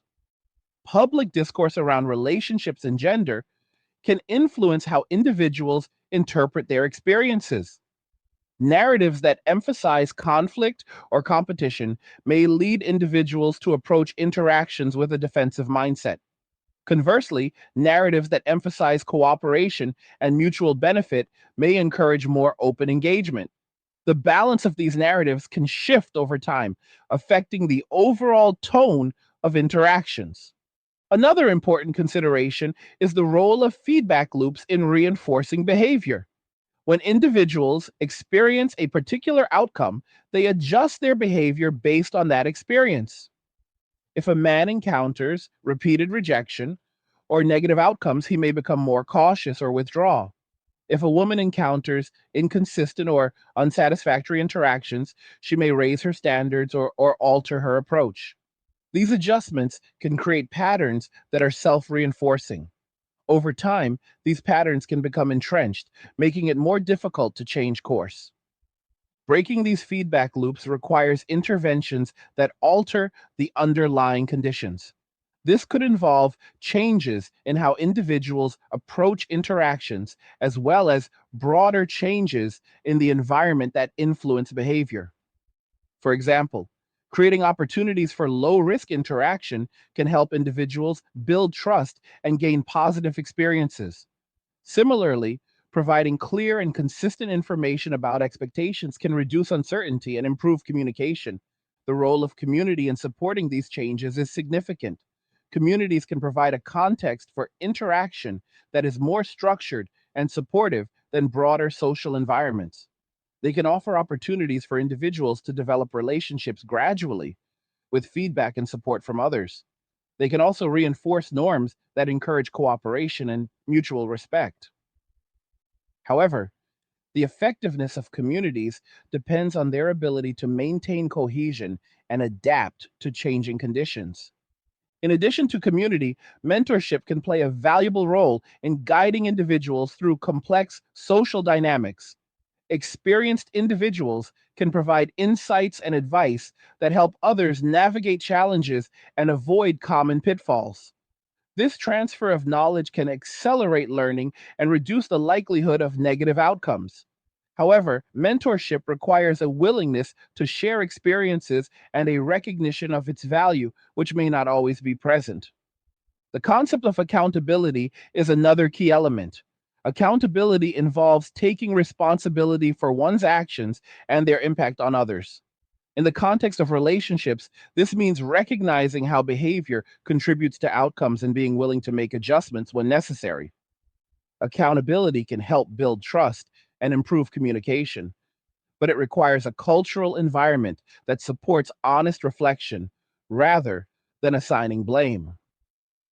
At the institutional level, accountability involves ensuring that policies and practices are fair and effective. This includes evaluating the impact of laws, regulations, and social programs on behavior and outcomes. When institutions are perceived as accountable, they are more likely to gain the trust of the individuals they serve. This trust can facilitate cooperation and reduce the need for coercive measures. Another aspect to consider is the role of expectations around success and failure. In many areas of life, failure is seen as a natural part of the learning process. In relationships, however, failure can carry a heavier emotional and social cost. This can make individuals more risk averse as they seek to avoid negative outcomes. Reframing failure as an opportunity for growth rather than a definitive setback can help reduce this aversion and encourage more open engagement. The interplay between short term and long term thinking is also relevant. Short term considerations often dominate decision making, particularly in uncertain environments. However, many of the benefits of relationships and community involvement accrue over the long term. Balancing these perspectives requires an understanding of how current actions influence future outcomes. Encouraging a longer term view can help individuals make decisions that support stability and growth. There is another layer beneath everything we have discussed that rarely gets addressed directly, and that is the psychological contract people carry in their minds long before they ever enter a relationship. This contract is not written down anywhere, but it shapes expectations more powerfully than any official agreement ever could. It is formed through years of observation, messaging, personal experience, and cultural storytelling. It answers silent questions such as, what do I owe? What am I owed? What happens if I give more than I receive? And what happens if I trust the wrong person? When that internal contract is aligned with reality, people move through relationships with a sense of coherence. When it is not, every interaction feels slightly off, even when nothing obviously goes wrong. For many men, that internal contract has undergone a significant revision. There was a time when the implicit agreement suggested that effort would be met with appreciation, that sacrifice would be met with loyalty, and that commitment would be met with stability. Those assumptions have been challenged repeatedly in recent decades, not always in extreme ways, but often enough to create doubt. Doubt does not need to be overwhelming to change behavior. It only needs to be consistent. A man who encounters enough situations where his effort is expected but not valued begins to question the underlying agreement. He may not articulate it explicitly, but his actions reflect the shift. He becomes more selective about where he invests. He becomes more aware of the cost of giving. He becomes less willing to assume that goodwill will be reciprocated simply because it is offered. For many women, the internal contract has also been reshaped, but in a different direction. The narrative that independence provides security and that reliance on others is a vulnerability has been reinforced across multiple domains. This has encouraged a mindset where self sufficiency is prioritized, sometimes at the expense of interdependence.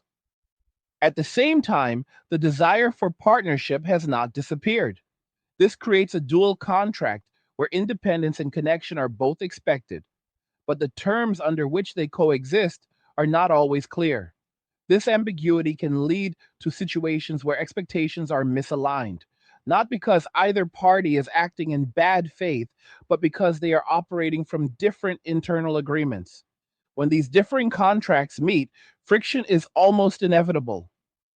Each person is interpreting the interaction through their own framework, and those frameworks may not be compatible.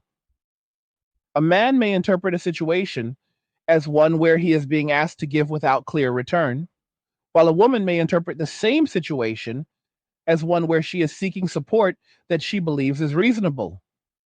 Without a shared understanding of the terms, both can feel justified in their perspective while still experiencing conflict. This is one of the reasons why surface level advice often fails.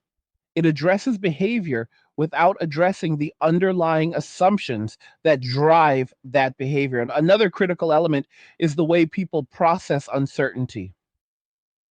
Uncertainty is a constant in any complex system, but the way individuals respond to it can vary significantly. Some people are comfortable operating with incomplete information, while others prefer clear and predictable conditions. In the current environment, uncertainty is amplified by the number of variables at play. Economic conditions fluctuate, social norms evolve, and personal circumstances can change rapidly. This makes it difficult to rely on static expectations.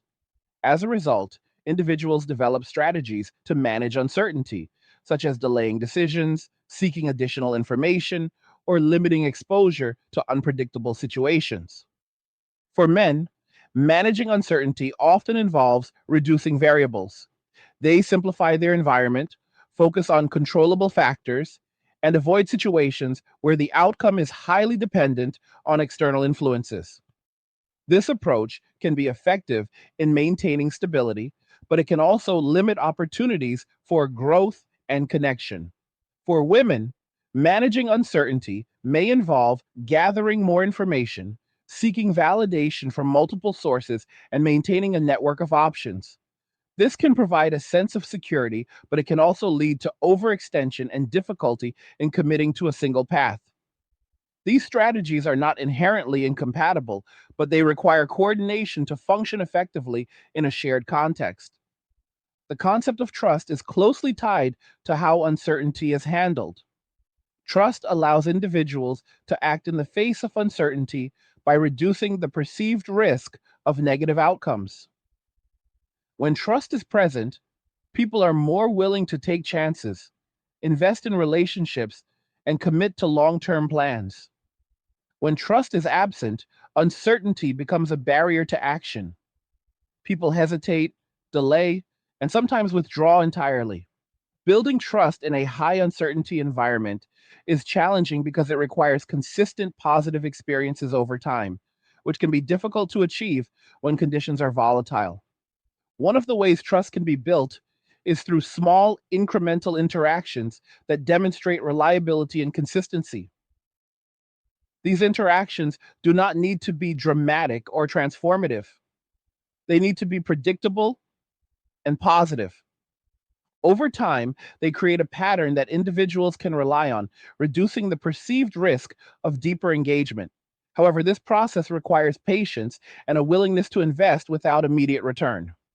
In a culture that often prioritizes quick results, this can be a difficult expectation to meet. Another factor that influences trust is transparency. When individuals are clear about their intentions, expectations, and limitations, it reduces the likelihood of a misunderstanding. Transparency does not eliminate all risk, but it makes it easier to navigate. It allows both parties to make informed decisions about how to proceed. However, transparency also requires a level of self awareness and communication skill that may not be universally present. Developing these skills is an important part of adapting to the current environment. The role of boundaries in maintaining stability is also significant. Boundaries define what individuals are willing to accept and what they are not. They help prevent overextension and protect against situations that could lead to negative outcomes. In the context of relationships, clear boundaries can facilitate healthier interactions by setting expectations from the outset. However, boundaries must be balanced with flexibility. Rigid boundaries can prevent connection, while overly flexible boundaries can lead to imbalance. Finding the right balance is a key aspect of navigating complex social dynamics. The influence of past experiences on current behavior is another important consideration. Individuals carry their history with them, and that history shapes how they interpret new situations. Positive experiences can increase openness and willingness to engage, while negative experiences can lead to caution or avoidance. This is particularly relevant in environments where individuals have encountered repeated challenges or disappointments. Addressing the impact of past experiences requires both personal reflection and, in some cases, external support. The concept of resilience is closely related to how individuals respond to past experiences. Resilience involves the ability to recover from setbacks and continue moving forward. It is not about ignoring negative experiences, but about integrating them in a way that allows for growth. In the context of relationships, resilience can help individuals navigate challenges without becoming overly defensive or withdrawn. It enables them to maintain a sense of perspective and to continue seeking positive outcomes, even after encountering difficulties. At a broader level, resilience also applies to the system as a whole. A resilient system is one that can adapt to changing conditions without losing its core functionality. This requires a combination of flexibility, redundancy, and feedback mechanisms that allow for adjustment. In the current context, building resilience involves creating conditions where individuals can form stable relationships and contribute to society, even as external factors evolve. This may involve rethinking certain assumptions and being open to new approaches. The role of feedback in maintaining resilience is critical. Feedback provides information about what is working and what is not, allowing for adjustments to be made. In the context of relationships, feedback can come from direct communication, observation of outcomes, and reflection on experiences. Effective feedback requires honesty and a willingness to listen, both of which can be challenging in environments where trust is low. However, without feedback, it is difficult to improve or adapt. The importance of alignment between individual and collective goals cannot be overstated. When individuals pursue goals that are compatible with broader societal needs, it creates a synergy that benefits both. When there is misalignment, it can lead to conflict and inefficiency. Achieving alignment requires coordination and a shared understanding of priorities. This is not always easy, particularly in diverse and rapidly changing environments, but it is essential for long term stability. Another critical layer shaping everything beneath the surface is the gradual erosion of shared meaning. In earlier periods, people did not just share spaces, they shared interpretations. Words like commitment, loyalty, respect, and partnership carried relatively stable definitions. People could disagree, but they were at least disagreeing within the same conceptual framework. Today, those same words often mean very different things to different people, and that creates a subtle but persistent form of disconnection. Two individuals can use identical language while describing entirely different expectations. This is not just miscommunication, it is conceptual drift, and it makes alignment significantly harder to achieve. When shared meaning weakens, people begin relying more heavily on personal interpretation. That means every interaction becomes filtered through an individual lens rather than a collective one. A gesture that one person sees as thoughtful may be interpreted by another as insufficient. A boundary that one person sees as reasonable may be viewed by another as distant or uncooperative. Because there is no longer a stable reference point, these interpretations are harder to reconcile. Each side believes they are acting within reasonable limits, yet the outcomes feel mismatched. Over time, this leads to a sense that interactions are unpredictable, even when both parties are acting consistently according to their own internal logic. This unpredictability feeds directly into decision making. When outcomes are difficult to anticipate, people become more cautious. They seek additional information, delay commitments, and test situations before fully engaging. While this approach can reduce immediate risk, it also slows the formation of meaningful connections. Relationships that might have developed naturally under more stable conditions now require extended periods of evaluation. During that time, opportunities can be lost and interest can fade. The process itself becomes a barrier, not because people are unwilling to connect, but because the path to connection has become more complex. At the same time, the increasing emphasis on individual optimization has introduced a new kind of pressure. People are encouraged to maximize their outcomes across multiple domains, from career to personal life to social standing. This mindset can be beneficial in certain contexts, but when applied to relationships, it can create unrealistic expectations. Individuals may approach relationships as if they were selecting from a set of ideal options rather than engaging with another person who has their own complexities and limitations.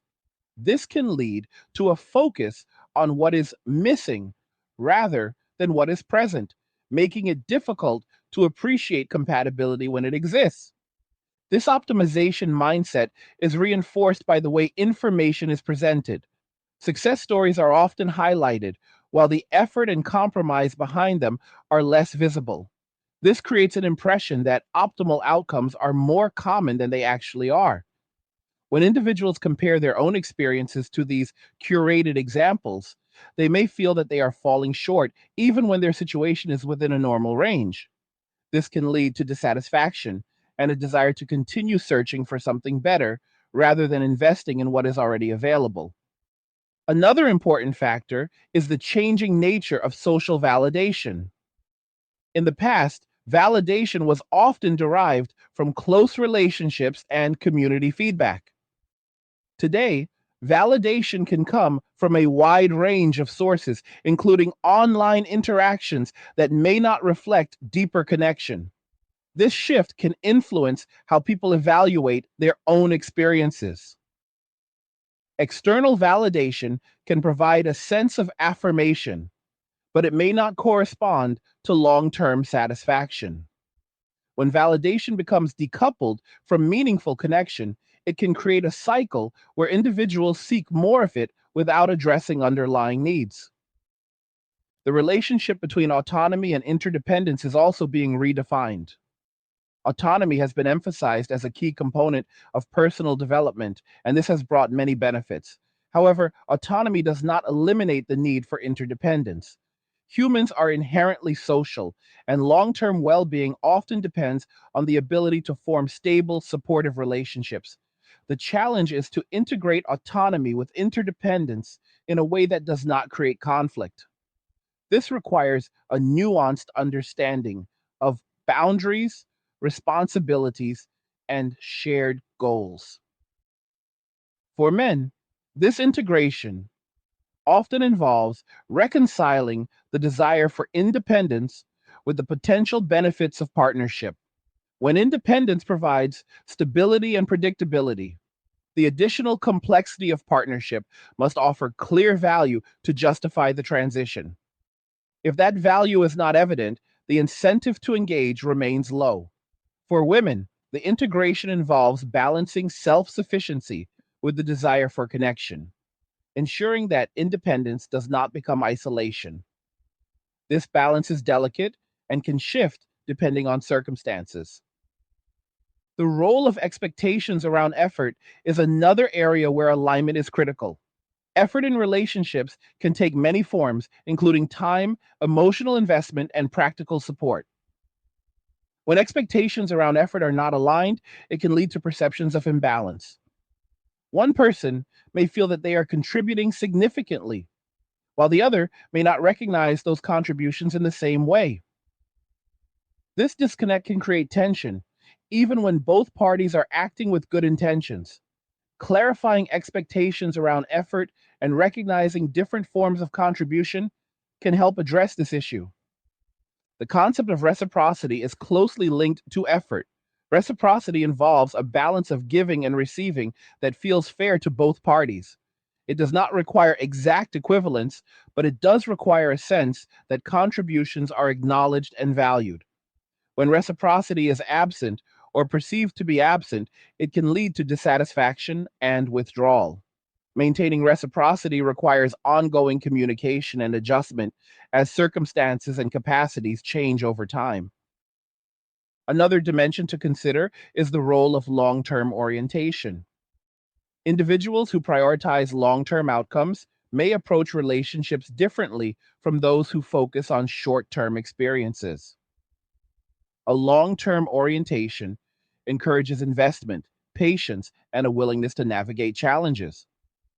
A short term orientation may prioritize immediate satisfaction and flexibility. Both approaches have their place, but misalignment between partners can create conflict. Establishing a shared orientation can help ensure that both parties are working toward compatible goals. The influence of external stressors on relationship dynamics is also significant. Stress from work, financial pressures, or other sources can affect how individuals interact with each other. High levels of stress can reduce patience, increase sensitivity to conflict, and limit the capacity for empathy. This can exacerbate existing issues and make it more difficult to resolve them. Managing external stressors and developing coping strategies is an important part of maintaining healthy relationships. The concept of emotional safety is another key factor. Emotional safety involves the ability to express oneself without fear of negative consequences, such as judgment or rejection. When emotional safety is present, individuals are more likely to communicate openly and address issues constructively. When it is absent, communication may become guarded or indirect, which can lead to misunderstandings.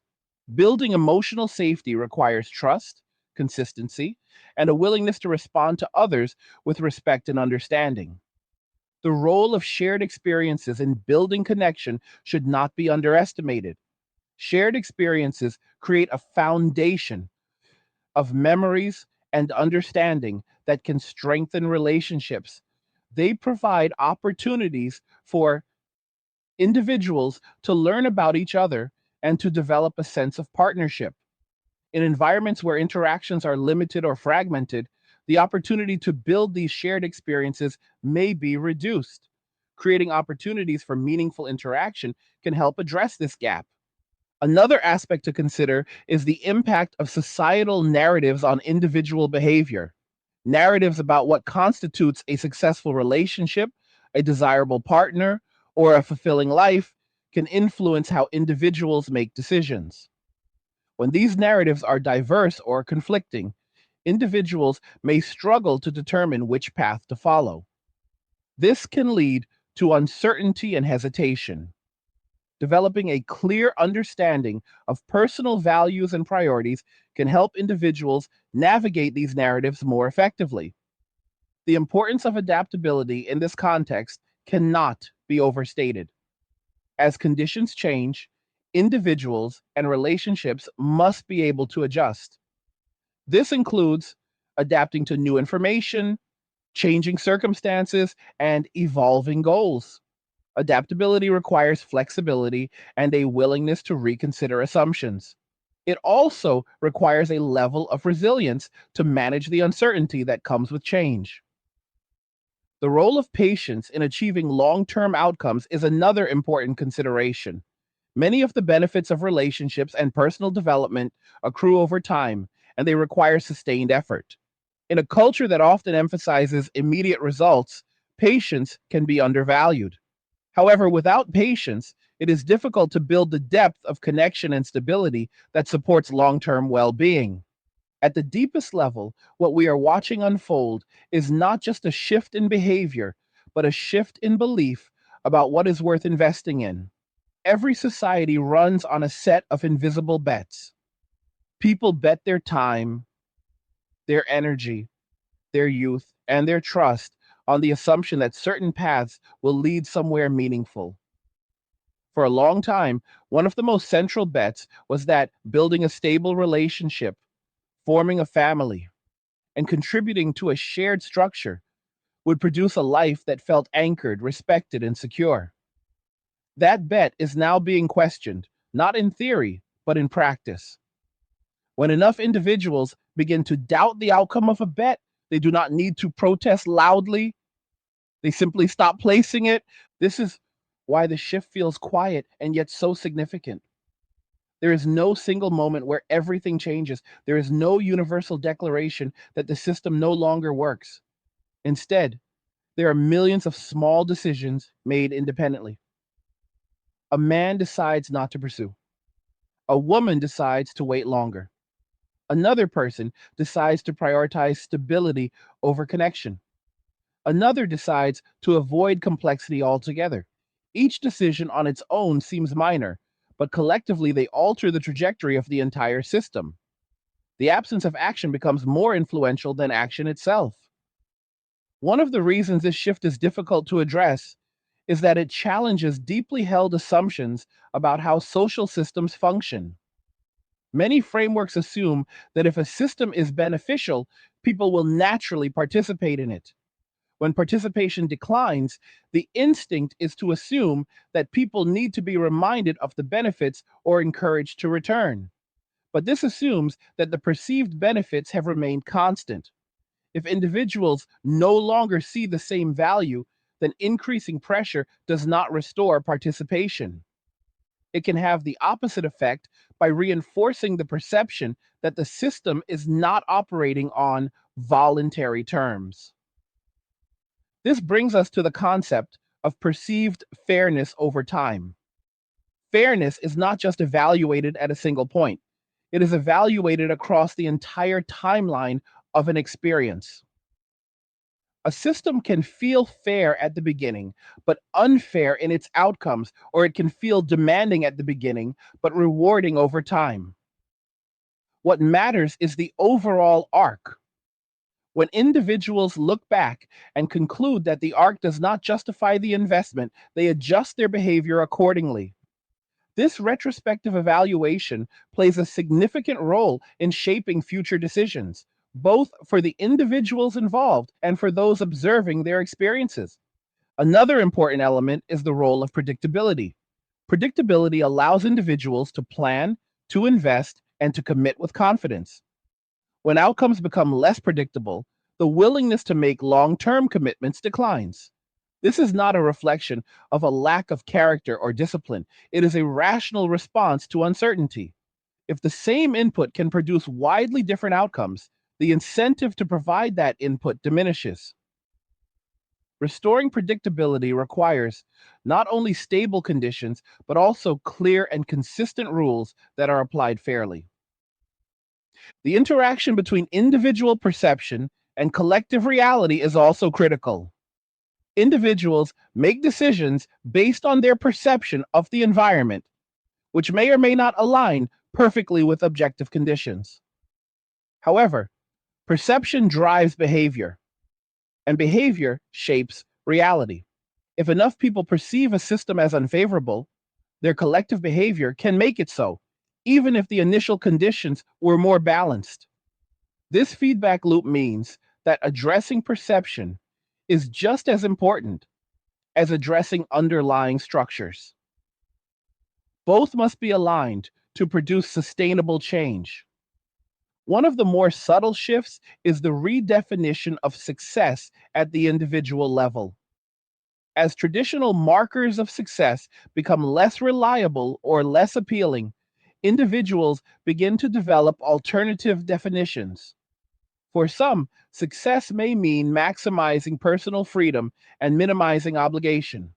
For others, it may involve building a small, controlled environment that provides stability without extensive external dependence. These alternative definitions can be entirely rational given the current conditions, but they may not align with the needs of larger systems that depend on broader participation. This divergence between individual and collective definitions of success creates tension. Systems designed around one set of assumptions may struggle to function when individuals adopt a different set. Bridging this gap requires either adapting the system to better align with individual priorities or creating incentives that make participation more appealing within the existing framework. Both approaches involve trade offs and require careful consideration. The role of trust in enabling long term coordination cannot be overstated. Trust reduces the need for constant verification and allows individuals to act with confidence in the behavior of others. Without trust, coordination becomes more difficult and costly. Each interaction requires additional safeguards, and the overall efficiency of the system declines. Rebuilding trust is therefore a central challenge, but it is also one of the most difficult tasks because it depends on consistent behavior over time rather than isolated actions. Consistency is particularly important because it signals reliability. When individuals and institutions behave consistently, it becomes easier to form expectations and to plan accordingly. Inconsistent behavior, even if well intentioned, can undermine trust by introducing uncertainty. This applies to both personal interactions and broader policies. Establishing patterns of behavior that are stable and predictable is a key component of restoring confidence. Another aspect to consider is the role of incentives in shaping long term outcomes. Incentives influence behavior by altering the relative costs and benefits of different actions. When incentives are aligned with desired outcomes, behavior tends to move in that direction. When they are misaligned, behavior can diverge in ways that are difficult to correct. Evaluating and adjusting incentives is therefore an essential part of any strategy aimed at addressing the current dynamics. The concept of alignment extends beyond incentives to include values and goals. When individuals share a common set of values and goals, coordination becomes easier.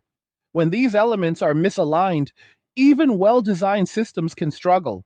Achieving alignment does not require complete uniformity, but it does require sufficient overlap to support cooperation. Identifying and reinforcing these areas of overlap can help create a foundation for more stable interactions.